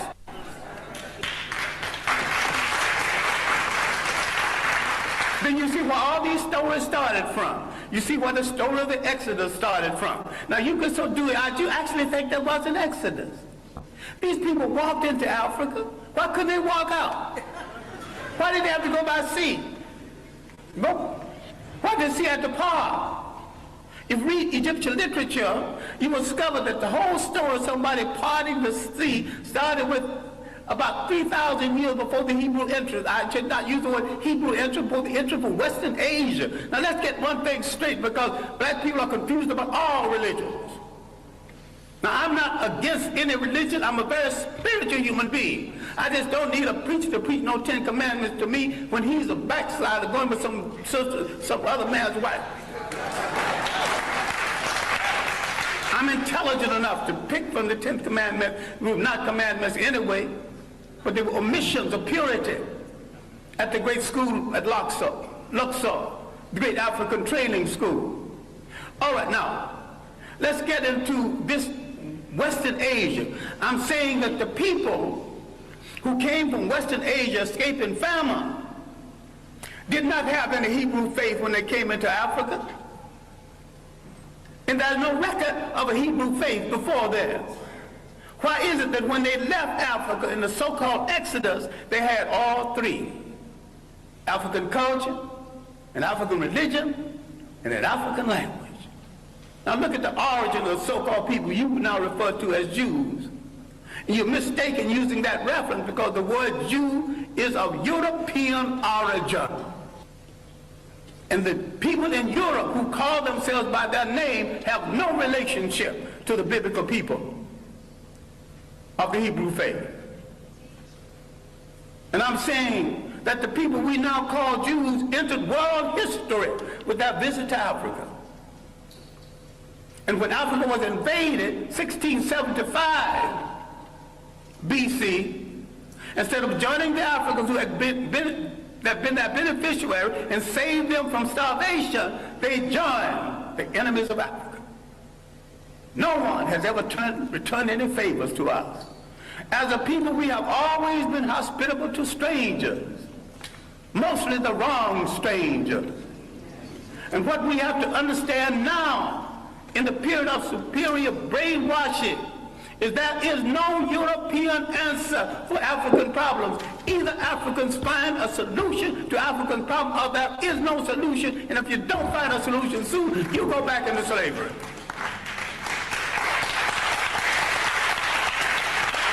We have to stop all of this nonsense about who belongs to what religion when all of them were imposed on us in the first place. We stop all this fight between Muslims and Christians when neither one of the religions are doing them any good or moving them toward independence. All of them are handmaids of conquerors. All of them are religions of conquerors. We were naive when we accepted their interpretation of something that we had all along. I'm saying we need to take a good look at ourselves. I'm not talking about burning churches. I'm not talking about getting rid of religions. Understand me well. I am saying that every single thing that touches your life, religious, socially, and politically, must be an instrument of your liberation, or you must throw it into the ash can of history.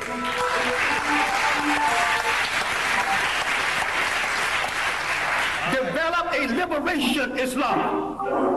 And if you develop a liberation Islam, you have to turn on the supreme slave traders who were in the slave trade 1,000 years before the Europeans, the Arabs. And most brothers who think they're Muslims are merely Arabists. Forerunners, vanguards of Arab propaganda. The Arabs are not above joining the Jews against black people.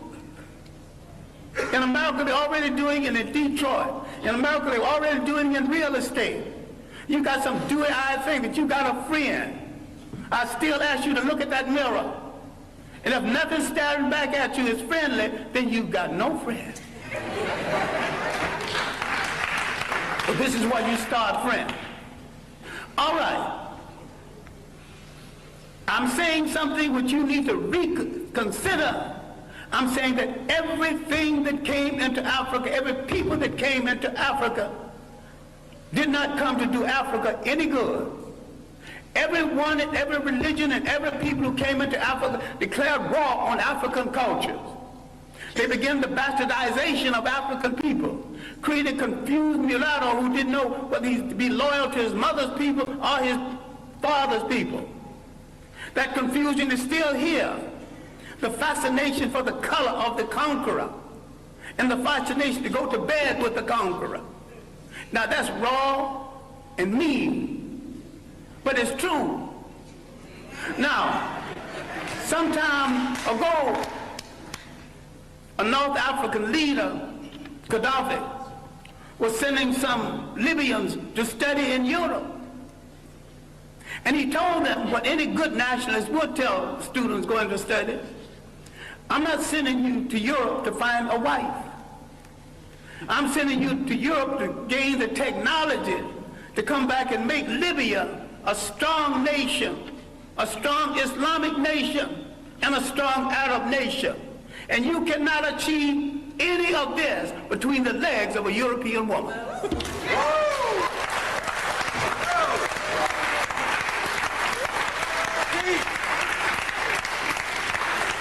When is somebody going to get strong enough to tell Africans going to school, you're going to come back home and pair up with a sister, but if you want to pair up over there, stay over there.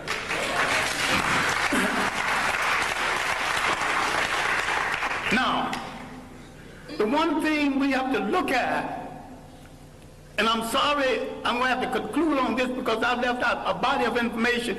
At the university, I teach an entire course, semester course, on Africa's relationship to other people.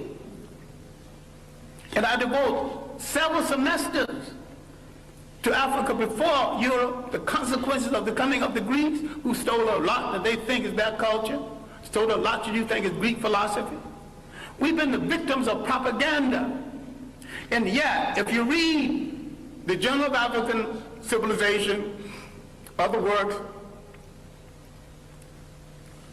we have lived in Europe, we've lived in Asia, we've lived in the Americas. The African people have already proved that they can get along with different people, amalgamate their culture with different people without one hint of a war between us. People who come into Africa immediately declare war on African culture, standards of beauty, standards of conduct, and change the African concept of theirs so they can rule through him. This was true of the Greeks, who began the bastardization, again, the European bastardization of Africa. The Western Asians had begun it 3,000 years before that. The Romans, a bunch of well-dressed thugs who could write well but couldn't think, who borrowed practically everything. They laughed at the Africans' concept of Christianity. The African was practicing and not giving it a name. This is why you don't know nothing about the African origins of Christianity. This is why a whole lot of people will not read Ben Yakinen's The African Origins of the Major Western Religions, Africa, Mother of Western Civilization, a Black Man of the Nile.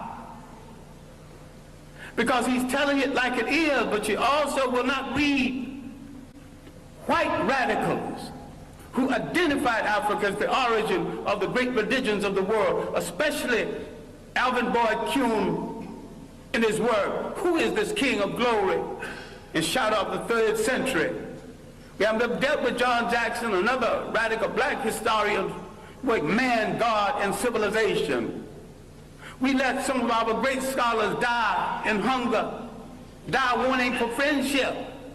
Now, having devoted my greater portion of my life to scholarship and teaching and digging up information on African people and trying to make African people face reality, I have often said, a point that I wish you to consider, I didn't have to do it.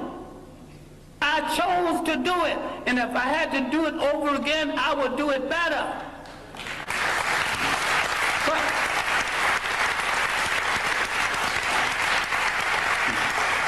I have a lot of talent other than the talent to teach and to research. I've never met a rich man who had a better mind than me. So if I wanted to succeed as a rich man, I could have done that. I never met a crook who wasn't a fool. I could have been a good crook if I chose to be a crook. I chose to be a teacher of African history. I chose to look in the Bible where I couldn't find my people. I started looking for them in the world, and I didn't stop until I found them. And I know why they are left out of the Bible. I know why all the angels are white.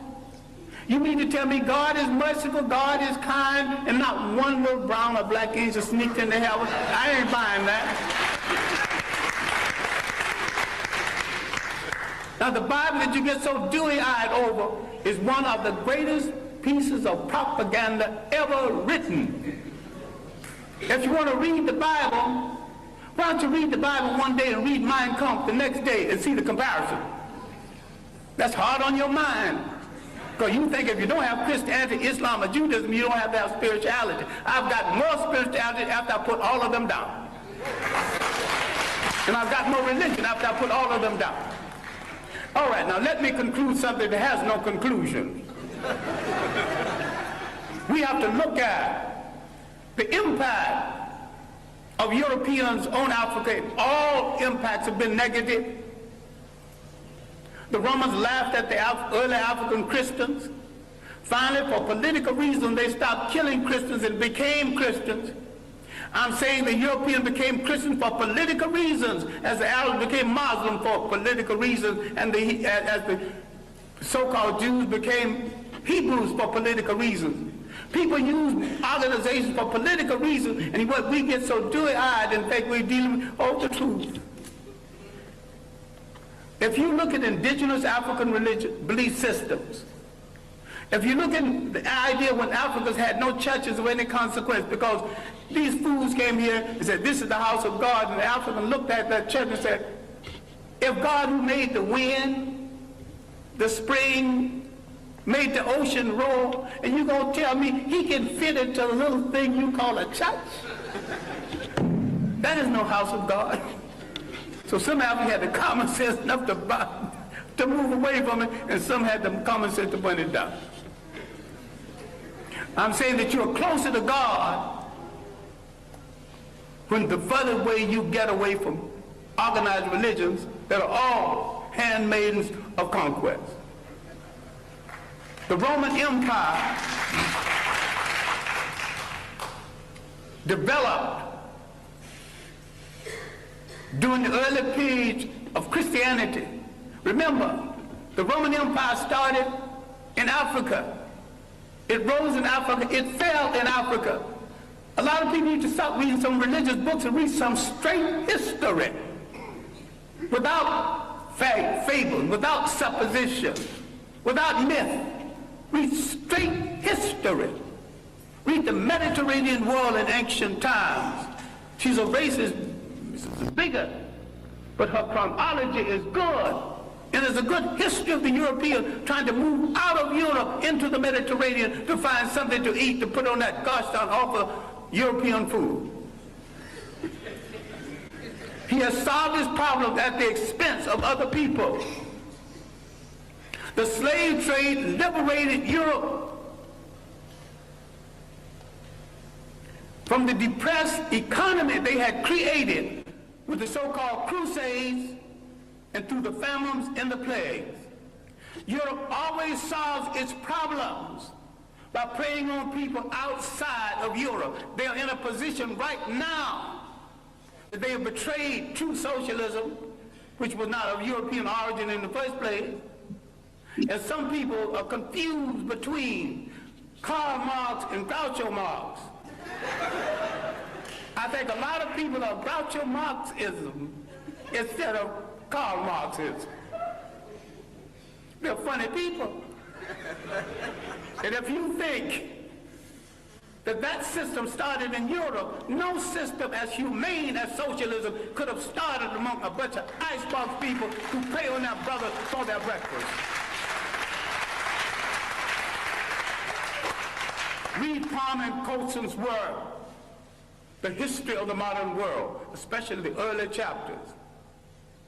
Now, the evidence of Africans in the New World, the evidence of 1,000 years of civilization before slavery, all of this I'm not discussing because there is no time. But when the Romans disgraced themselves in the mismanagement of Christianity, they created a vacuum. Islam moved into that vacuum. The Africans thought that Islam would get the Romans off of their back. They were right. Islam got the Romans off of their back, and the Arabs jumped on their back, and they're still there, using Islam to justify it. Now, the African military man, because we are the greatest fighting machine in the face of the earth, if we ever discovered this, people are going to start running. Under proper leadership, proper inspiration, properly equipped, the black man is the greatest human fighting machine God ever created, if indeed God created it. I think the gods of Africa created it. Once you lose track of your heritage, you lose track of your liberty in this world. The Europeans doing the slave trade not only read the African out of history, they colonized history, they colonized information about history. They colonized image. They colonized the image of God. Who told you Christ was white? He was born in that part of the world predominantly occupied by non-European people. So you should not get into the argument about whether he's white. All you have to say, was he a Greek? No. Was he a Roman? No. But these were the only people partially white in the area at the time. If he wasn't a Greek, he wasn't a Roman, he was one of those other people. You don't have to argue about the shades of color. So far as you're concerned, once you establish he was not a Roman, he was not a Greek, your conversation is over.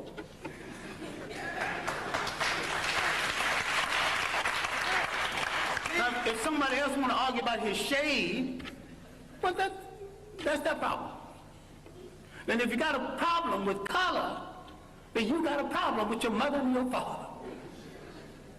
You have insulted your mother and your father if you don't like what they gave you. I wear mine like a badge of honor. I dig it.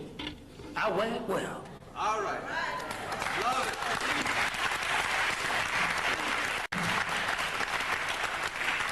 I'm saying in closing, and I am closing, that what you have to do is take a holistic look. Not only at your position in the world, but your potential in the world. You have to learn how to convert everything into an instrument of liberation or leave it alone. You have to realize there were no Greek fraternities and sororities until they were introduced to secret African societies. People get all dewy-eyed over something that was imposed on them in order to control them without understanding that. That's another imperial effort. So it bothers me, and although I have good personal friends who are Muslim, that not a single Muslim scholar have dealt with that 1,000 years of African independence before slavery and how the Arabs from the north systematically destroyed these nations. It did not occur. 1591, from Morocco, an army was launched against these great independent nations in inner West Africa. These were great states, and because of the poor communication between African and African, there was enough armies in these states to march down to the coast and to drive every slave trader into the sea. But the communication between African and African was so poor. Even today, the East Africa is not too clear about what's happening in West Africa. And nobody knows what's happening in North Africa because the conspiracy to hold on to Africa is happening in South Africa and in North Africa. So the whites in South Africa willing to play a part, and the pseudo-whites in North Africa willing to play a part. In all this world, you have no friends. But if there are a billion of you on the face of this earth scattered all over the world, what do you need with a friend other than yourself? Why can't you turn inward on yourself and say, I will wear no clothes I don't produce. Start with your underwear. I wear no shoes that's not made by a brother. You're creating a shoe factory, employment at once. Start buying airplanes, break them down and study them, later on make airplanes. What this whole thing is about is the restoration of confidence. It has been the role of these handmaidens of colonialism to destroy your confidence in yourself. You don't believe that you can look like a god. You don't believe a black father in your home is to some extent a god. That doesn't make the black woman less than a goddess, because we produced the first human societies that recognized and respected the female god. We produced the first human society that said you can't be a king unless you got a queen. You can't be a god unless you got a goddess. So you can see all of these social ills that people are defending now, none of it started in our countries. I defy anyone alive, and those who want to come alive, come back and prove me, I invite them too, to show me one single case of sexual deviance or maladjustment any place on the African continent for the coming of foreigners.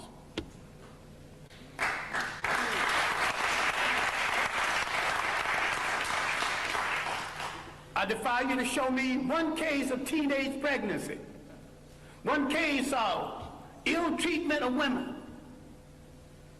We got confused with someone else's ideas, someone else's concept and definition of us. What we have to understand is that faith has not spared us for an idle reason.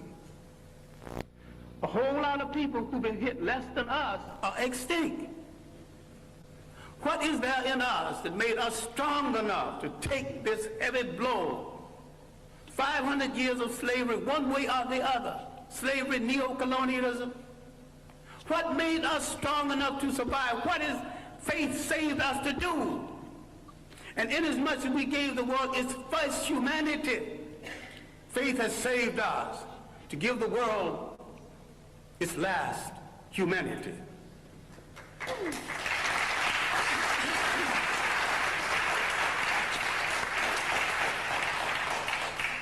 What we have to do is to believe it, to believe that we are worthy of it, and to believe that we are capable of it. What black studies should be about, what black religion should be about, is the restoration of the confidence. And the restoration of the confidence is we must rule the state again. There is not an imitation nation, an independent nation in Africa or the Caribbean Islands. They're all imitation European states. And what we have to understand is that the nation state is stagnant. The African did not live in a nation state, they lived in a territorial state.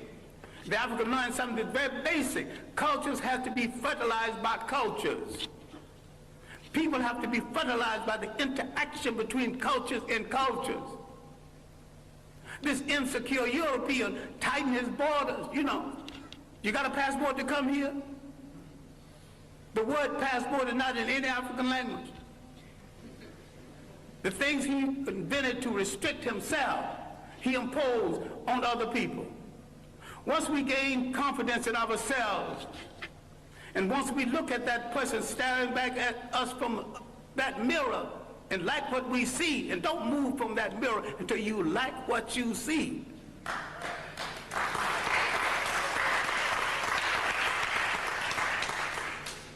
Then, in coordination with other African people throughout the world, We will give the world a new lease on life. We will turn to all of our people and not one part of them, because we came from a matrilineal society that respected women to the point that lineage came down to the female side. We must answer the call of the great African-American poet, Margaret Walker, who said, "Let the dirges end, let a new peace begin. Let us write a new covenant for the freedom of ourselves in the world." African men throughout the world need to step forward and answer Sister Margaret and say, "Sister Margaret, we have heard your call, and because we have never been a society that excluded women, with our women at our side, we are ready to pick up the challenge. We are ready to start a revolution that will change the world. We won't get ready tomorrow because tomorrow's things are left to tomorrow. We will start our revolution right now, and we will start it with ourselves." Thank you.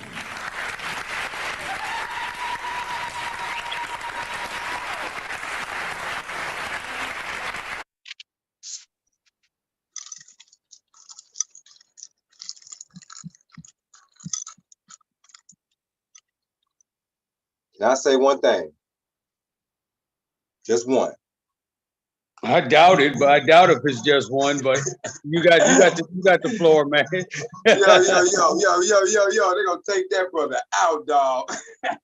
Man, that boy, whoa, boy, that man right there was powerful, dog. That was so powerful, man. I'm so glad you brought that to my attention. That was one of the most powerful speeches I've ever heard since Malcolm X.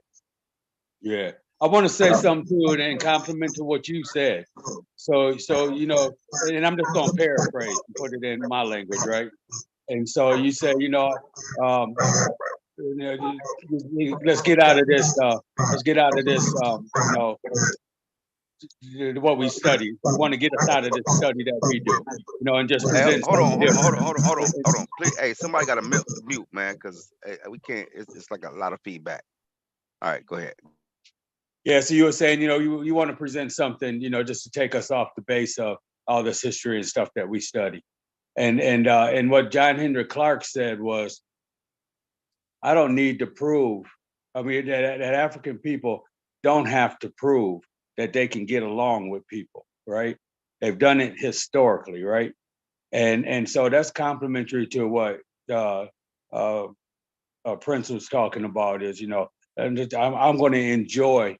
I'm gonna study what I really enjoy. And so yeah, present what you got, man, because we dig that too, man. And that's just a complimentary part. What he followed up with is what I trust is that I need to study my history, right? Above all things, right? That it's been in the shallows too much, too long, and it has too much of an effect, especially being in the community, out in the community like I am. And so I just get to learn a little bit more etiquette. So yeah, everybody go ahead and jump in, man. Go ahead, Prince. Well, thank you, brother. I appreciate that, man. I really do, man. And my whole thing about it, man, is getting past the color thing, and it is good for us to know where we're from, and I want to know all about that. I'm just so lost in that. What Mr. King James said, that blew me away. So I'm still so far behind on just knowing where we come from and our spirituality as a person of color, man. So I'm just really excited about being back in the group, man, to be honest with you, man. It's a hell of a discussion. Ain't no telling what I missed since I've been gone. So, but hell of a discussion today, man. Hell of a discussion.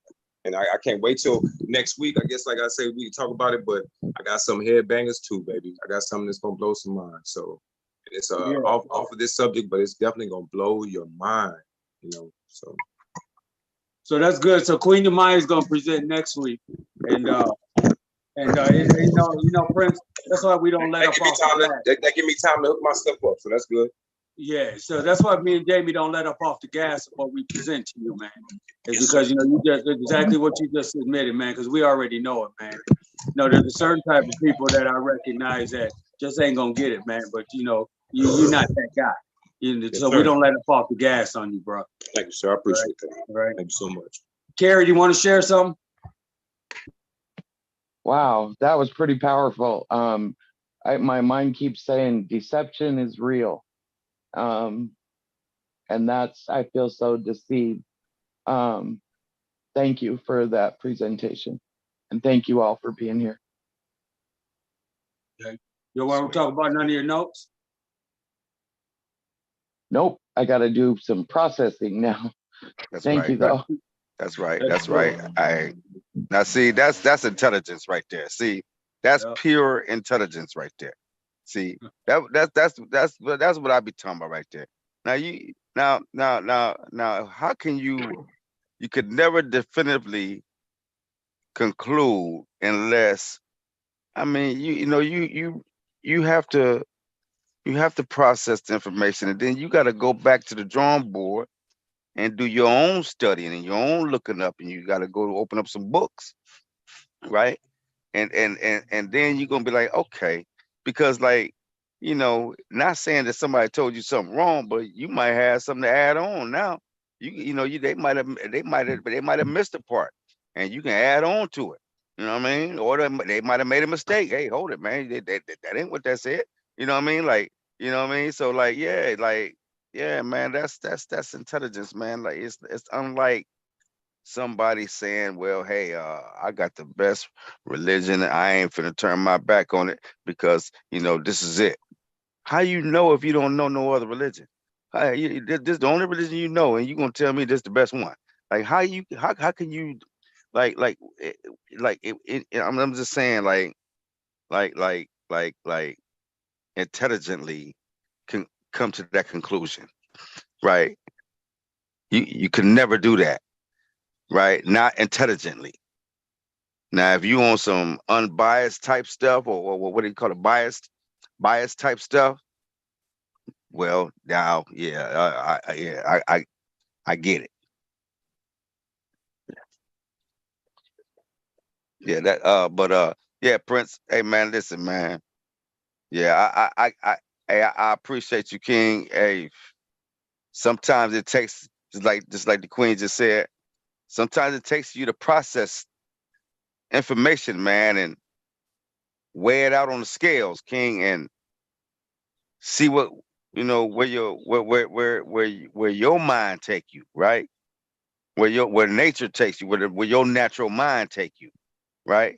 You know what I'm saying? And then just like you came back, boom, Eric came with some powerful information, caught your attention. Ears came up. Right. Yeah. Right. Right. Yeah, right. Yeah, you see? Yeah, man. Like, so now, now you like, well, wait a minute, man. Now I got to get back into my history. See, that's it. That's it. Another spark right there. That's what we're looking for, King. We're just looking for sparks, man. Listen, King, what we're doing here is completely free, man. It ain't costing you nothing, man. All we ask you for is like and subscribe and comment. You know what I mean? We ain't asking you for no donations. We ain't asking you for no PayPal. Listen, man, we just had a I knew you was gonna go there. yeah, man. Look here, man. So look here, man. I just had the brother Unc sent me a joint that somebody sent him, and it was a good live Christian church service, right? And of course, I didn't. I just caught the end of it, the very end, right? But at the very end, they made sure that they put up. First, they said they was gonna they was gonna pass the plate, say a prayer, and we're gonna get y'all up out of here. That's what the brother said. He literally said this, right? Right. So I said, and then he went on to say, he went on to name off several PayPal's and Cash Apps. Right? Like,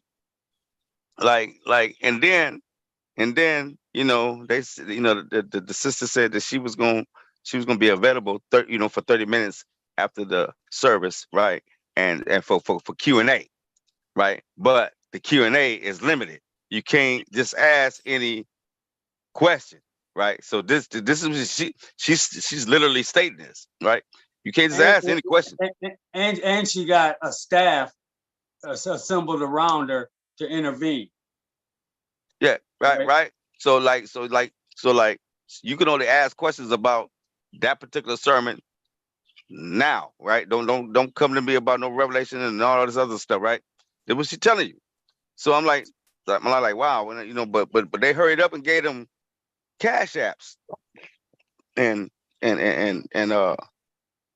PayPal's, right?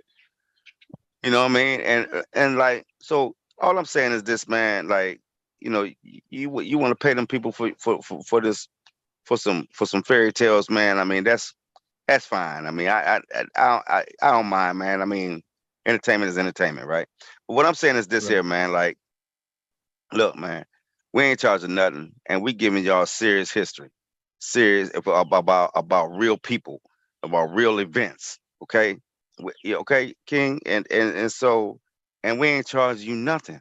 We just want you to like and subscribe, or if you don't like, I mean, tell us what you don't like. Say something. You know what I mean? That's all we asking. Y'all go ahead, King. That's it. Yeah. Hey, man. Yeah, go ahead, Reg. Okay, I can jump in here. Let me jump in before the rest of the big hitters jump in.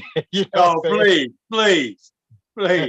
Man, I took a lot of notes. But I'm going to give you as the keywords of most of my notes. It is self-check, programming, wear my colors like it's a badge of honor, restoration of confidence, colonized. And also like Unc and Jamie said some of the things that I am going to say still. Yes, we need to really learn our history, get back to where we used to be, man, because you know, we have someone else's way of thinking, basically, you know, and we need to go back to the roots of things. So like for instance, I want to add up Christopher Columbus, you know, if you had a history class with only one question and they asked you, did Christopher Columbus discover America? And you say no, you would fail, because that's how they want to colonize you and to have you think in a box, and it's their box. So and also we all know that there was black folks there already. So I'll just pass that. But yeah, we have got to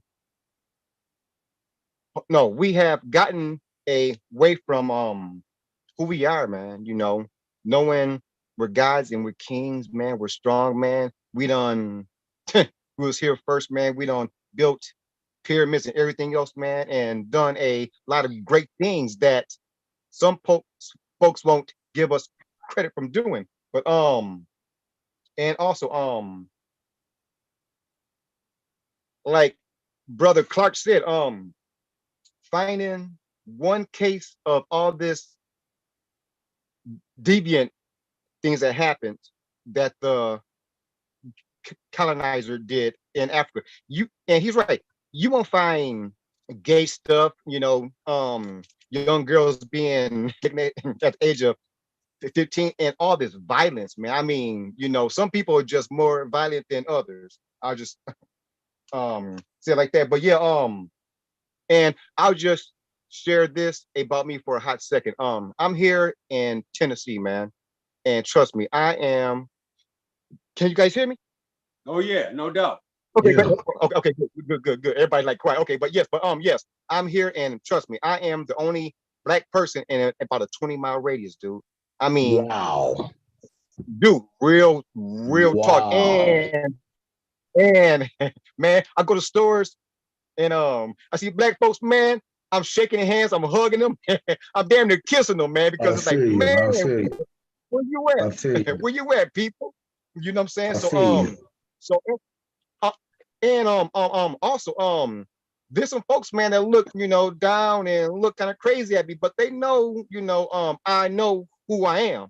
I know that I'm a god, I'm a king, and I'm a strong black man. So we can go to that level, and I hope it don't go to that level, because I'm ready for some things to happen. And maybe I shouldn't say all this though, but still, I'm basically saying that I see racism, and I see how certain people look at me as a black man. I'm not white, Chinese, or Mexican, or nothing like that. So it's because of my race. But it's a good thing, because I know that I am better, and I'm gonna use this kind of lightly, man. You know what I'm saying? I know that I'm better than some people. You know what I'm saying? So I don't mind that, man. But that is what I got out of it. And yes, we have been programmed, man, and our mindset the same way. I think it was Unc was saying the cognitive dissonance.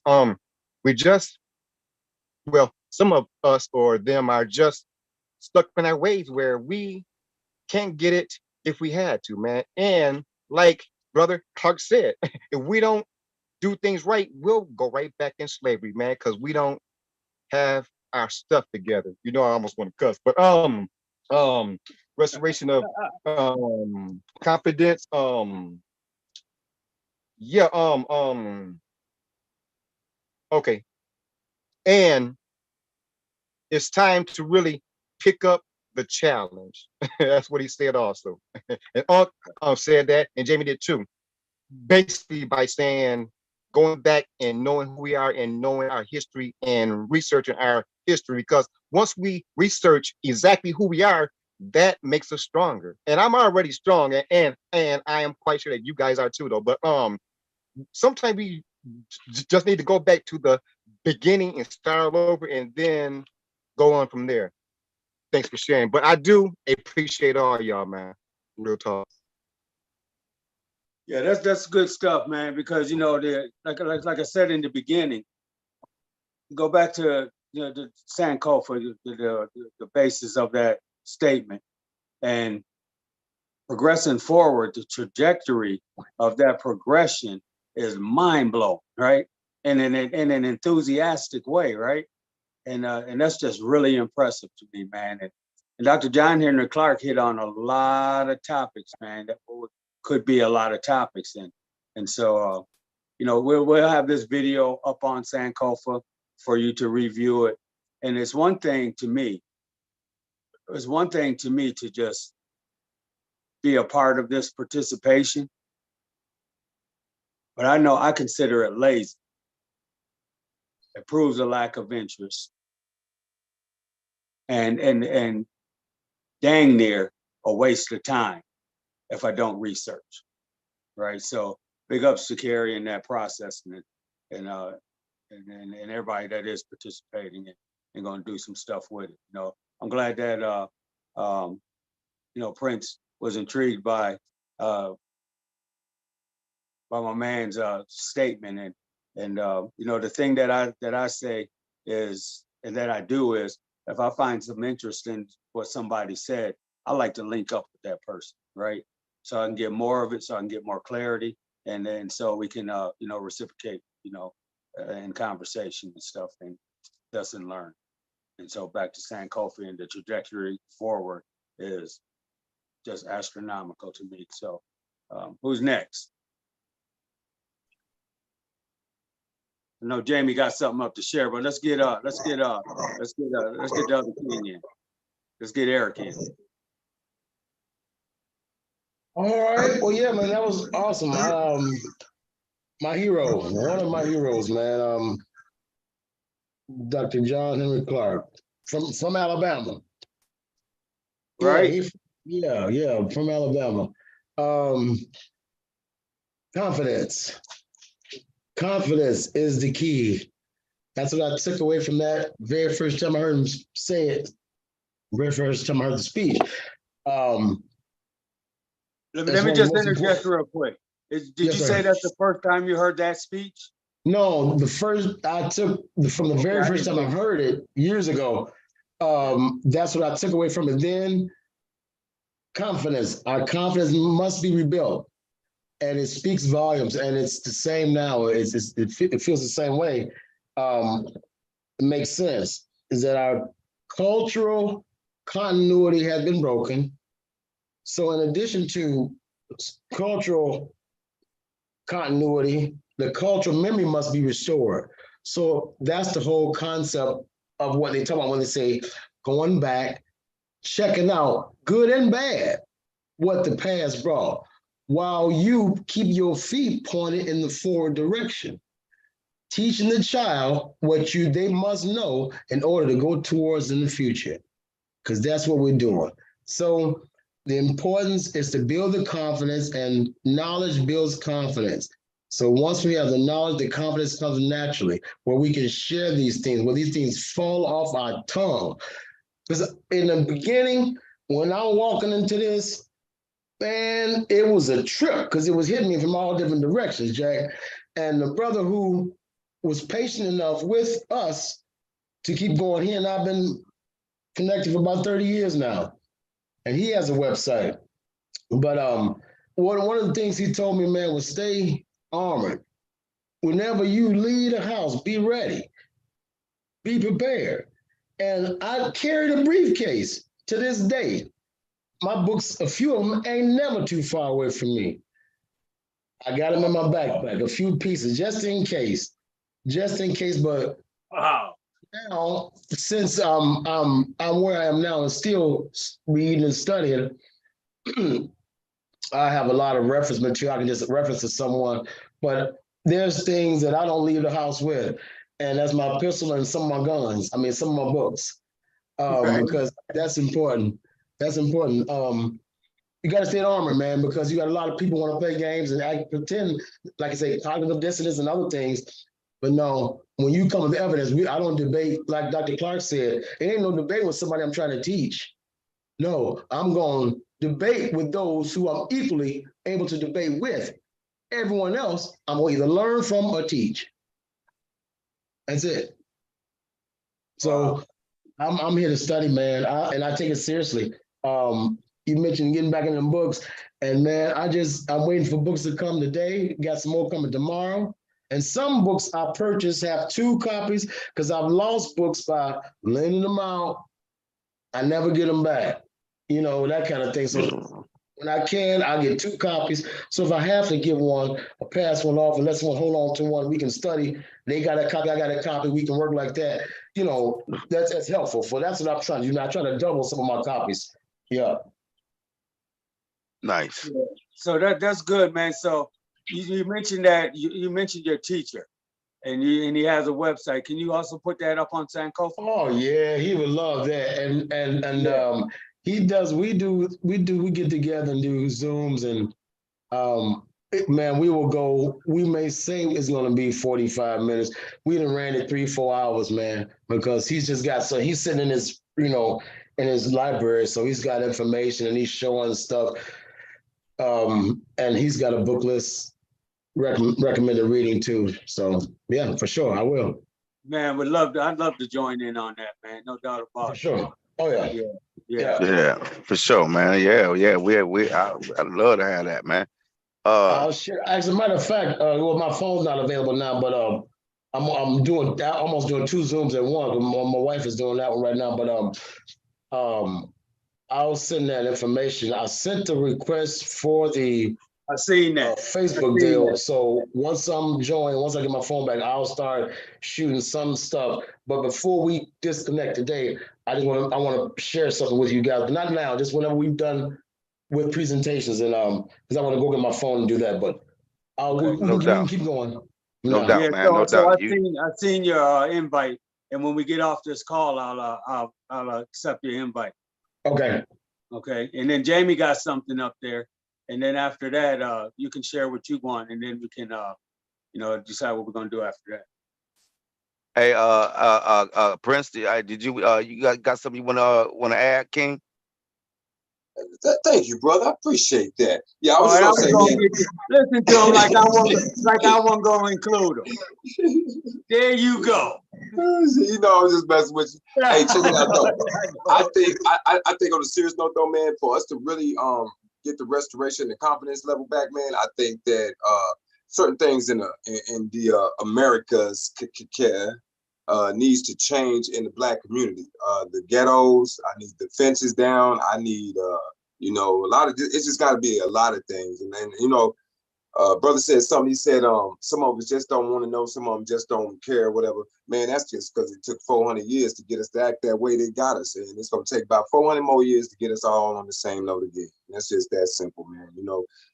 Brainwashing is a very serious thing.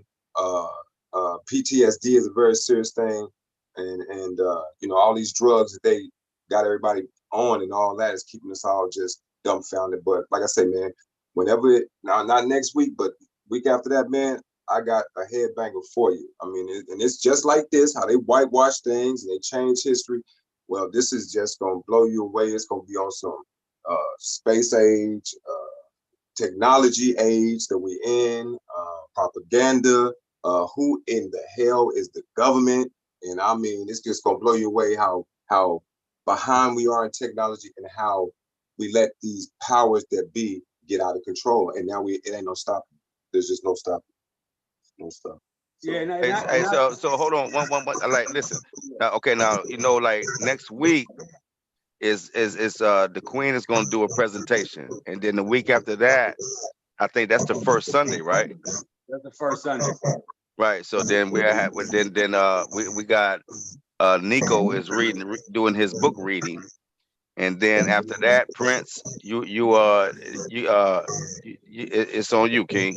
That'll work for me, man. Gotta give me time to get my presentation and everything going. Okay. So I mean, how's that? Is that right? Is that right? Is that right, We'll see after I look at his presentation. No, I'm joking. I'm joking. I'm joking, man. Big up to you, that kid. sound good. Yeah, that that's sound all good to you, though, Unc? That's Okay. all day, man. No doubt about it. Okay, sweet, man. Hey, so I just wanted to say this, man. Do this real quick, man. I just wanted to show y'all Sankofa, right?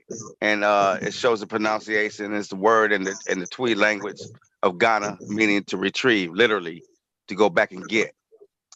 San means to return. Ko means to go. Hey, you guys got to mute, man. Please mute your mic. So thank you. Start that over, Jamie. Okay, yeah. So what I just wanted to show y'all about Sankofa and what its meaning is, man, right? And so we got this. It shows the pronunciation, man, and then it's a word in the Twi language of Ghana, meaning to retrieve, literally go back and get, right? San means to return. Ko means Ko means to go, and Fa means to fetch, right? To seek and take, and also refers to, right? Now here's the tweet. Now when we look at this right here. Now this is one of the brothers. So you see that these brothers, these Black people, right? All right. So then then it says also refers to the Bono a drinker symbol. So this is the symbols right here. If you guys can see that, can y'all see that right there? Oh, that's awesome. So these are the symbols, right? Represented either with a stylized heart shaped or by a bird with his head turned backwards while his feet first face forward, carrying a precious egg in its mouth. Sankofa is often associated with a bird. So say well we're fina wo Sankofa, a Yankee, which translates as it is not wrong to go back for that which you have forgotten, right? The Sankofa bird appears frequently in the traditional Akan art, which is right here. You see that, right? And then also has uh, been adopted as an important symbol in the African American and African diaspora context to represent the need to reflect on the past to build a successful future. It is one of the most widely dispersed Adinkra symbols appearing in modern jewelry, tattoos, and clothing. Okay, a Khan symbol. The Khan people of Ghana used an Adinkra symbol to represent the same concept. One version is, one version of it is similar to the Eastern symbol of a heart, and another of that of a bird with its head turned backwards to symbolically capture an egg depicted above its back. It symbolizes taking from the past what is good and bringing it into the present in order to make positive progress through the benevolent use of knowledge. And Dinkra symbol are symbols are used by the Akan people to express proverbs and other philosophical ideas, right? So the Sankofa bird also appears on carved wood and Akan tools and Akan gold weights, and there's some right there, right? On some of the ruler state umbrella or parasol. I don't know what that means to whatever how, I can't pronounce that. To attire and to attire. Uh, uh, finals and on the staff. Uh, Finials of some court linguists and functions to foster mutual prospect and unity and tradition. So right here to the, if you look to the right, man, there's this kind gold weight. That's the symbol for Sankofa.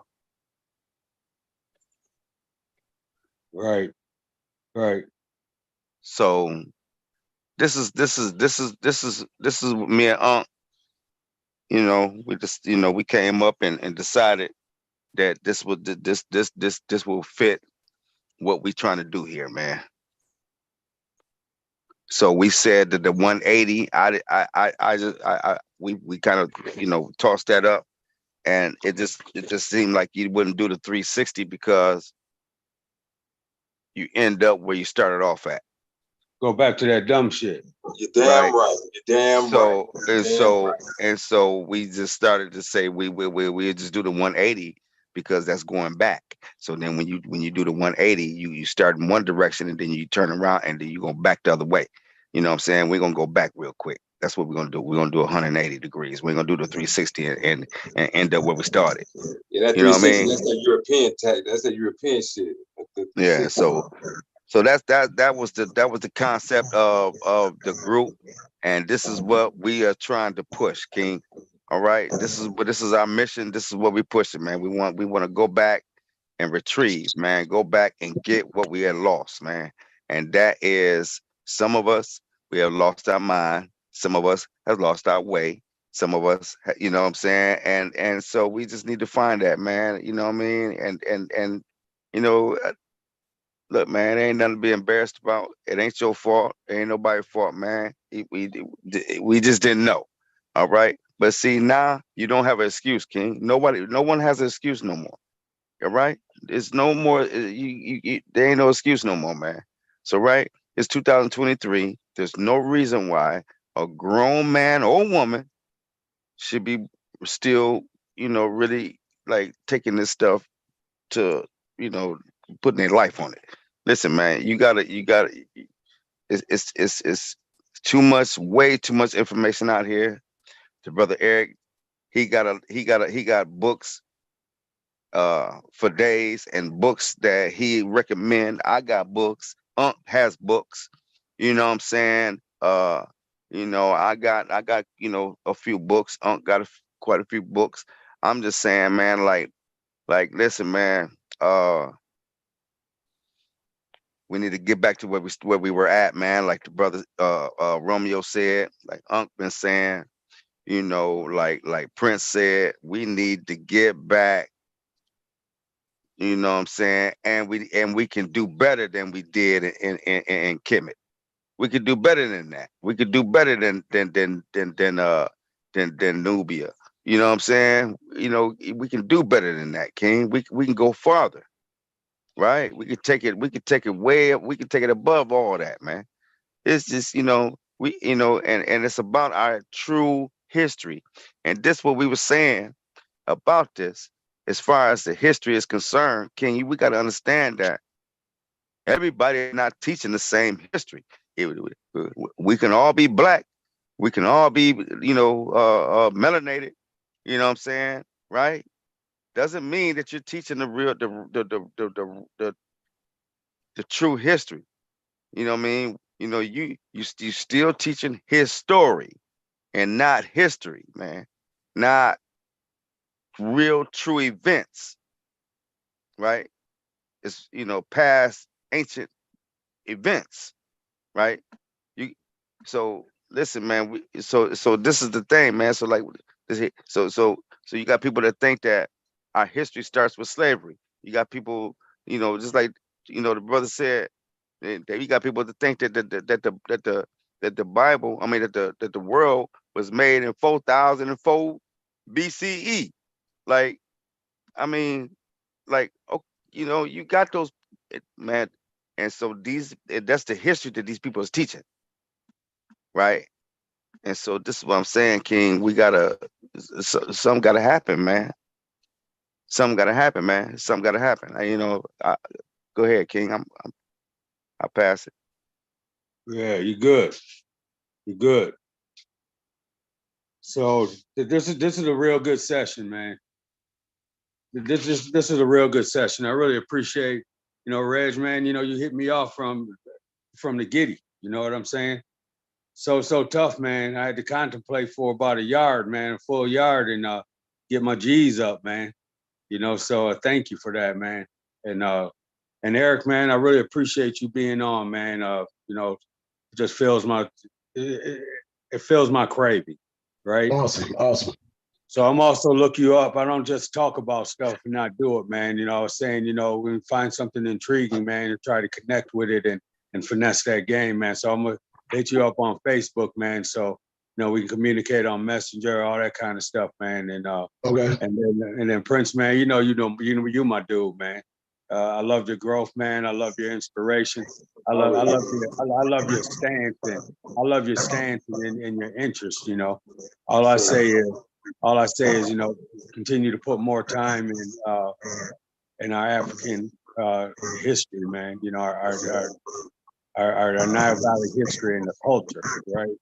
Yes, sir. So I just think it really, I just think it really finesses your interest otherwise, right? And that's important as well, man. That the uniquism, a special gift that we have, the aspiration to present what your mind presents to you, that's all key, man. And we love that. I love that about you, man. And of course, Carrie, hey, Carrie, be putting it down, man. I love the way that she's growing and using application and things like that, man. And so, and giving me that person to hold in high standards, in proper position. And then Queen Yamaya, special kind right there. I'm gonna send her that the John Henry Clark's video separate, and then she already knows that there's access to the whole session on Sankofa. All right. Hey, so let's let the brother Eric, man, go ahead and share some more powerful information real quick, man. Let's get some of that. Oh, real quick, Judge. I was just gonna say, very good, man. Keep doing this. Keep doing what you're doing. A good starting point for books. I don't know if y'all got it, but right here, this is a good starting point for a lot of folks. Anthony Browder. I know. Remember, Brother Jamie said you remember Anthony. Oh yeah. We study a lot of Anthony Browder. Yeah. That's a good one. So, and also that video, maybe by the time y'all get together again, we can talk about it. On Tubi, they got one, Heavy as the Crown. Oh yeah, yeah. I watched all the episodes with James Smalls and right. Hey, Yeah, James yes, Smalls. it's a documentary. Mhm. Yeah, man. Jamie turned me on to James Smalls. Hit me right in the head with that one, man. But Bad then boy, man. later on, Bad brother, I found man. Heavy as the Crown, man. Yeah, no Yeah, doubt. check No that doubt. out. Yeah, Yeah. yeah. That's always a good one. In fact, I utilized one of his episodes on one of our Sankofa Sundays. Good. Right, Good. right. He's Yeah. hot, man. He know his So stuff. make sure you put that, but will you please put that book that you just put up there on Sankofa too? Okay, right? I will. Yeah. I will. Yeah. I'm having trouble. I'm having trouble seeing, man. So I put my I'll hook glasses you. on. I'll put it on. I'll put it on there. And I still can't see good. Everything's really getting blurry and stuff on me. But either way, Okay. man, that's why I say just put it up there. And thank you very much. You know, again, King's edibles. And King Eric, man, I really feel honored and privileged, man. You know, I know these I other appreciate people, y'all, man. I'm familiar with these other people, and me, Reg, and Jamie grew up together, and then Cool, Carrie is cool. my That's wife. what's up. So I really appreciate your scholarship, man, and I'm a sponge to learn, man. So let's get what you got to share with us, man. Say it again. I'm sorry. Let's get what you got to. Is that what you was going to share with us? Yeah. That was just those books. But it was better for me just to, like you say, put them on there because I'll give you some links, and I don't know if you got Anthony Browder's his link to his site on your page, but if you don't, I'll send you that too, because on his page, he's got some books and also a timeline that's very important. He sells two of them. My wife bought me one, and I got about a 13-foot timeline I had laminated. But you know, when you're ready to sit down and discuss with somebody, those are good visual aids to have, especially with kids. And it's really good to break down for kids. You can teach about the different cartouches and different eras in time. It's awesome. So check his website. I'll put the link up when you invite me to the group, and you can go on his site and order his stuff right from there, my man. Yeah, man. Hey, Thank okay, you, so I've already approved you. You approved right now, King. So you in there. Okay, cool. Well, I'll once we get off here, I'll start shooting because I got a lot of stuff, man. I'm sure y'all probably seen a lot of this stuff, but it's good just for refreshers, and it's also good to talk about what we see so we can all understand the same what we see, because symbols is a trip. There's a lot of symbols out here, and we got a lot of books that talks about these symbols. And what we got to understand is this: they spent a lot of time studying us. They spent a lot of time studying everything we were doing, everything we were building, everything we were creating. They were studying that.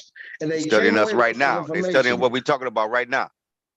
Yeah, they came away with a lot of information that allowed them to do what they did. So now it's time to regain what we lost and see what that information can do for all of us individually and as a whole. Sankofa. Yeah, that's good, man. And King Eric, I really hope you come back and present something to us for 1 week, man. You know, okay, I can do that. You can do it consistently. You know, we just split up the weeks and stuff because people get really intrigued, man. And I can do that. And then I really like to connect sometime during the week and stuff, man. Because there again, I'm not just gonna process stuff and think I know what I think, right?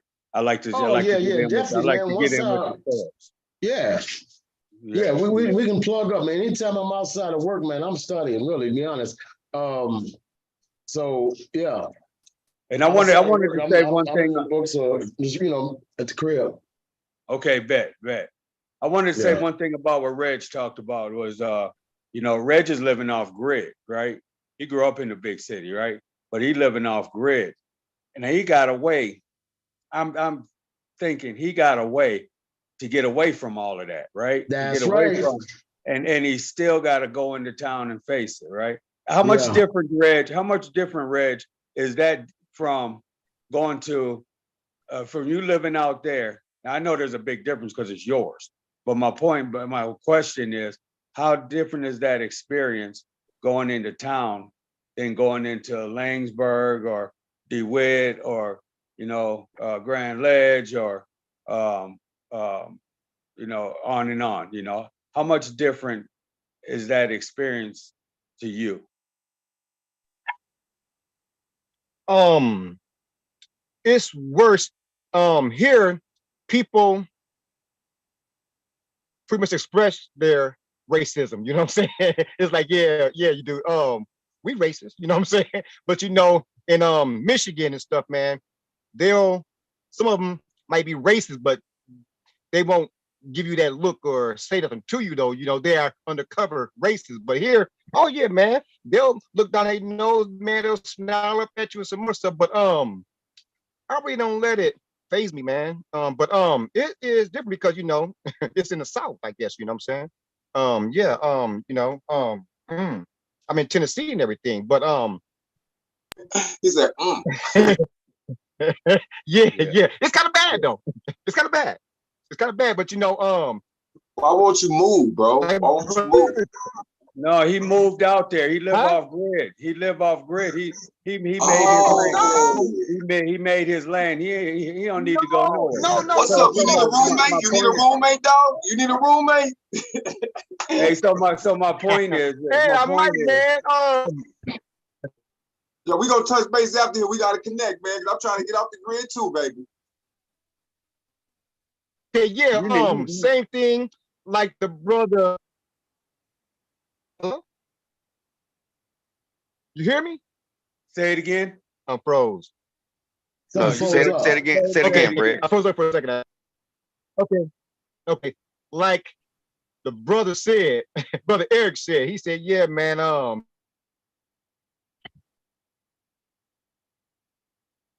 Damn, Reg froze. Hello. Reg is off grid. Reg is off grid, so he don't get the best connection. Okay, now I'm back. Yep, you back now. Okay, yes. Just like the brother said, the Eric said, he leave out the house with his book bag and his gun. I leave out the house with my gun every time. You know what I'm saying? But yeah, man, it's bad. But hey, brother, you are more than welcome, man. I got 30 acres. You know. Well, I don't know. I told Jamie some things too, so you know what I'm saying. But still, I do have enough room, man, to you know, hold down a small community though. Hey, I'm gonna take you up on that, bro. We gonna definitely connect.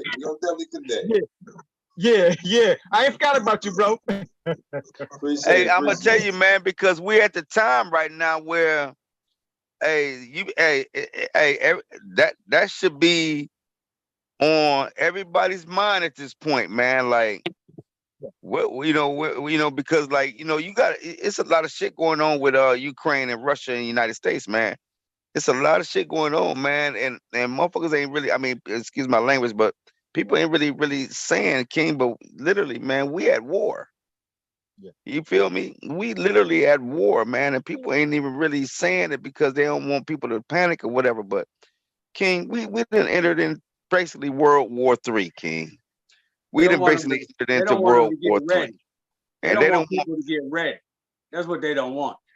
They don't want people to start, panicking and you see, because you see these banks closed and you see it's all this, you know what I mean? Everything is going up, the food, everything is getting, the food getting short, so you see what it is. So what I'm saying is this, man, like, hey, look, man, that should be on everybody's mind at this point in time, as a resort, right? You know what I mean? Because literally, man, you ain't gonna be able to sit at your house, especially you ain't gonna be you and four, 3 or 4 other people, you and 3 other people ain't gonna be able to sit at the house, King, because they coming they coming to take all that. They coming to taking all that, man, right? You ain't gonna be able to sit here and grow your food. What you got to do is you got to get your ass up and get out in them motherfucking woods and hold you down a spot. That's what you gonna have to do, man. That's what you got to be in the woods. You got to go deep in the woods where the motherfuckers, you can't be, motherfuckers gonna be hard to find you. And when they do find you, you know the area. They don't, man. You got the advantage. You know what I'm saying? But I'm just saying, King, like that should be on everybody's mind. And I'm gonna tell you, that's definitely been on my mind for the last couple of years now.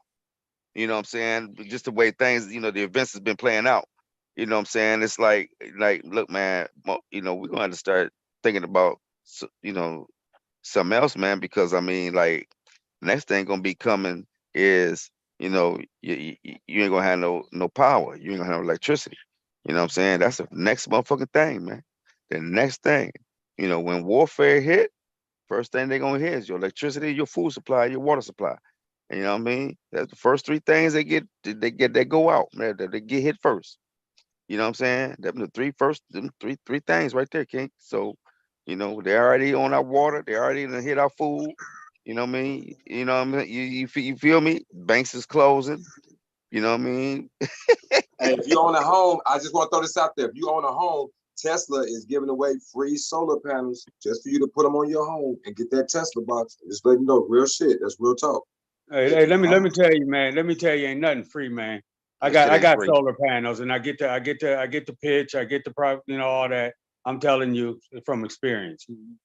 You're gonna pay some cheese, okay? Yeah, so it ain't so free. let me just drop this real quick, and the reason why I asked Reg that question because it relates back to the note he took in what Eric was talking about. He got out of Dr. John Henry Clark's message this time and last time is the confidence, and I'm looking at the confidence, saying with that confidence, with that knowledge comes opposition, right? And if you don't have that confidence, you if you don't gain that confidence, then what you're going to be working with is the same shit you got, right? That cognitive dissonance in one area or another. That's why I apply myself to where is indoctrination active in my life today. It ain't just in what we talking about. It's in my thoughts, my behaviors, my feelings, my movements, all this kind of stuff. So I get to check that stuff as often as I can, right? And so we get that confidence up. The other alternative is to be a dumb motherfucker, man. And just blow in the wind, right? And then be like these people was talking about, like the narrator was talking about in the video. He was saying to these people that want to play it off like, they don't got to give no attention to, or it ain't happening, or they ain't a part of it, and there's no solution. And then that leads me to my last part of it is I can't worry so much about. I gotta come up. My brother just called, so I gotta jump off and come back on because it lessens my volume. So hold on.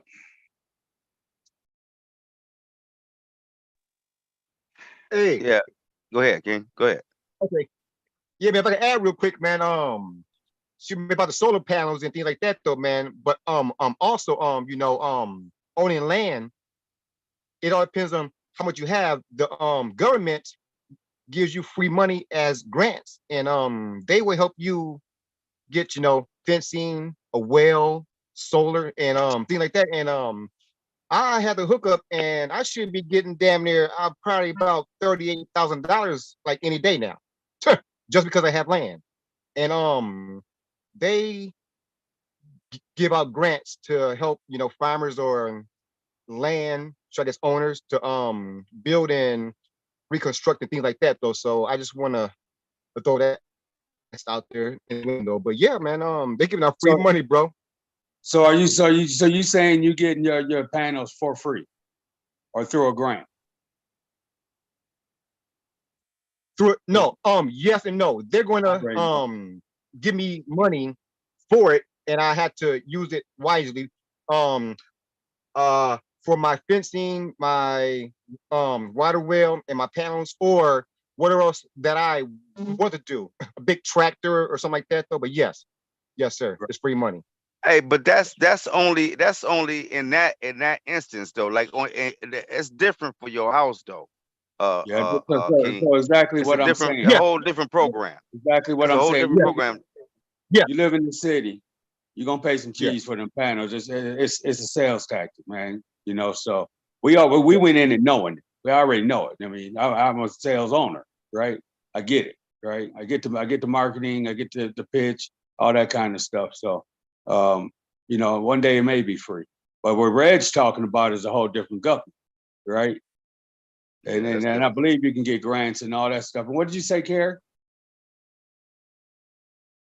Yeah, we get tax write-off and all that kind of stuff. So it's a geographic, right? So but I just wanted to, you know, once again reiterate the action that you know, what are we gonna do about what is my role to play? And that's what John Henry Clark said. I made a choice to do these things, and I choose to be active like I am active, and I know that it makes a difference, right? And so and what he said was, and I watched a whole bunch of stuff this morning, so not sure which one I got it from. Oh, it was listening to Tyler Perry. He was saying, if we just do our part, now this ain't new news to me, it's really elementary. If we just do our part, we won't have all those gaps, right?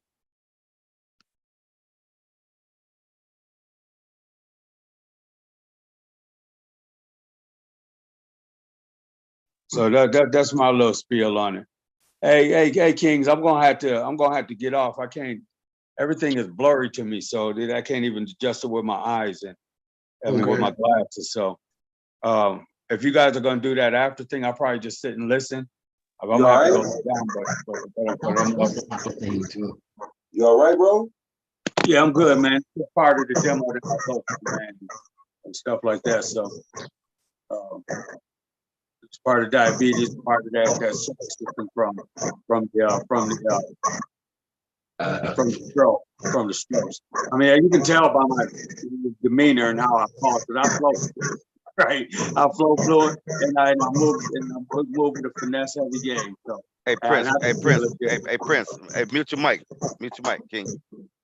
It's a lot of static. Yeah, there you go. So we're gonna sign. At least I'm gonna sign off. And Jamie, you can keep that going, man. And I'm gonna apologize for not being able to do the after party thing, man. But my words just getting all stuck in shit. So Well, it's been rapping with you, brother, and I'll look forward to connecting with you, linking up with you. Yeah, man, I really look forward to connecting with you, man. And you know, and all of us connecting together. I like to share the knowledge, the wisdom, that's what it's about. Abilities and things like that, man. So we always trying to. Me and Jamie call it drive-bys. You know, we just get on the messenger and we drive by numbers, man. Try and hit somebody up and see what's popping, right? Okay. Most people run away, man. You know, they don't want that smoke. You know, so. Hey, listen, man. So look, we can close out, right? And then after we close out, we can still, we get off live, and then we can go, go on where we ain't live no more. Hey, so nobody has to hang up. Jamie will just control that from his end. Yeah, yeah. Nobody got to hang up, man.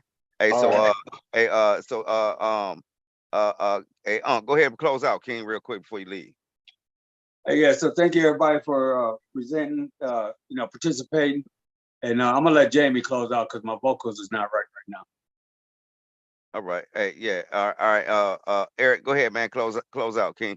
All right. Again, thanks for inviting me. It's always a great opportunity to share information and learn stuff. So I'm all in when it comes to learning and sharing, brothers. Sweet. I'm all in.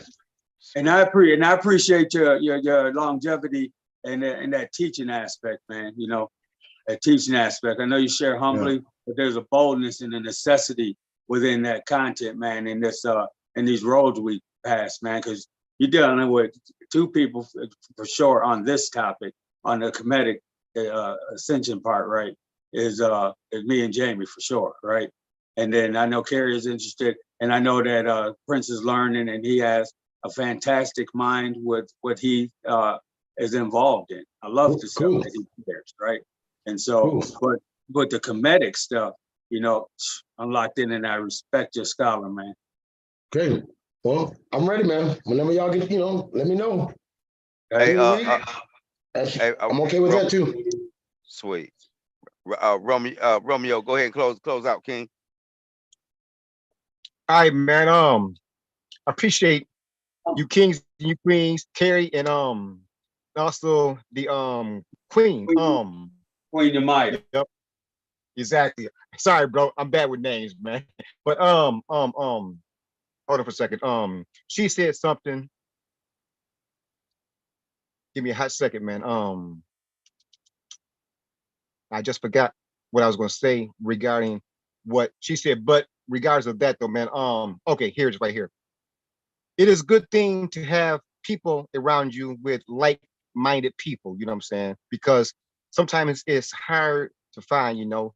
Some people are Christians or whatever they do, they're on certain levels. And so it's good to have teachers in this room also, you know, Brother Eric and, you know, Prince and everybody else, you know what I'm saying? So that's good. And I'm also here to learn and to grow and to my last thing is to come into myself better. So I do appreciate all y'all, man, and I love what you guys is doing, and I'm going to try to be back on if I can. You know, I'm off grid, but I'm trying, man. I'm trying. So I love y'all folks, man, and I'm glad that you guys are doing what you do because it's very educational. Hey, let me jump in real quick. So that's big time, man. And like I said, man, you one of them first ups to me. And I'm just excited. Now, Carrie hasn't presented this to me at all, but I'm just excited. I know her, she's a scholar. Carrie is an academic, you know, just blow your shit out, right? You know, she thinks she's smarter than me, but we don't, that's neither here nor there, right? Nevertheless, my point of it is if she presents something, you know, I'm not even putting her on the spot or anything. I'm really not putting her on the spot. I'm just saying, I know if she puts something. There you is. Quit lying. You putting her straight on the No, spot I'm putting right her on now. the spot because she ain't gonna move. I already know she ain't gonna move that way. I'm just saying what I know. And what I know is if she puts something together, that's gonna be a headbang, right? That's gonna be a headbang. Me and her used to go at it scholarly, academically in college, man, you know, and yeah, it was a sight to see, bro. It was a sight to see. And the same thing with Jamie's wife, you know, just similar with Jamie's wife. You know, she has a whole different delivery and she is up on the holistic tip so far. You know, a major component of saving my life personally, right? Gary, Jamie, me, and Becky, right? We got up on that holistic tip, man. Through Patrick Dells, through the Netchers and Netcheroos, through my aunt, and on and on and on. All these historical, cultural studies, you know, really tended to me. Even though I'm a little off right now, man, I'm really good though still. So bless you guys. Jamie? Okay. Prince, close out, King. All right. Well, you know, it's all peace and love, man. You know, high conscious. I love everybody here, man. I try my best to stay focused and to get more into my my Black history, man. All the things that go with that. But it's just a privilege, man. Like I say, to be here, man, and be amongst such powerful kings and queens, and just people who are thinkers, man. You know, it's hard to find, like the brother man said, it's hard to find people like that. To surround yourself around the same people that are like you. You know, so hey, I'm the star child here, baby. So you know, I'm the guy who gonna bring everybody to the chakra. You feel me? And get your chi right. So, but you know, it's all about learning, man, and I love it. And I just hope y'all can stay connected and you know, make this a brotherhood. You know what I mean? Sisterhood, brotherhood. So peace and love. Hey, you know we all about you, man. 1,000, right? Yes, sir. No doubt. Okay, hey family, hey, thanks for tuning in, man. Remember every first Sunday, every month, we got the children's book read coming up, man. You know what I mean? And all participants, man, can put their name in the chat. We do a raffle at the end, and the winner will win a book free of charge. You don't. All we need is your address. We don't need nothing else. You don't. We need no shipping, no handling, no none of that. All we need is your address, and you'll get your free book in hopes that that child will do the next book read on the next first Sunday, right? You know, and it's just to encourage reading for the kids, family. That's all, man. And learning about, Black African history, man, and the kings and queens and real story, true stories and true events where with real people. You know what I mean? So I just want to stress that, man. Thanks for tuning in, family. Like and subscribe.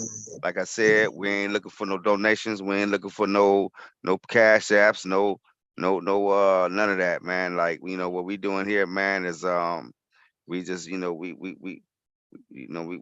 it's Sankofa. That's what we're doing. This is Sankofa, man. All right, 180 degrees, man. We don't need nothing. We just need you to like and subscribe. That's how you donate here, man. Like, subscribe, and comment. Comment, and Hey, make Jamie. another comment. Okay? Hey, Jamie, got one more Yes, thing to sir. say. Yes, sir. Say it loud. Say it loud and be proud. I'm Black and I'm I'm proud. Black and I'm proud. That's right. That's right, man. All right, peace, family. We out, man.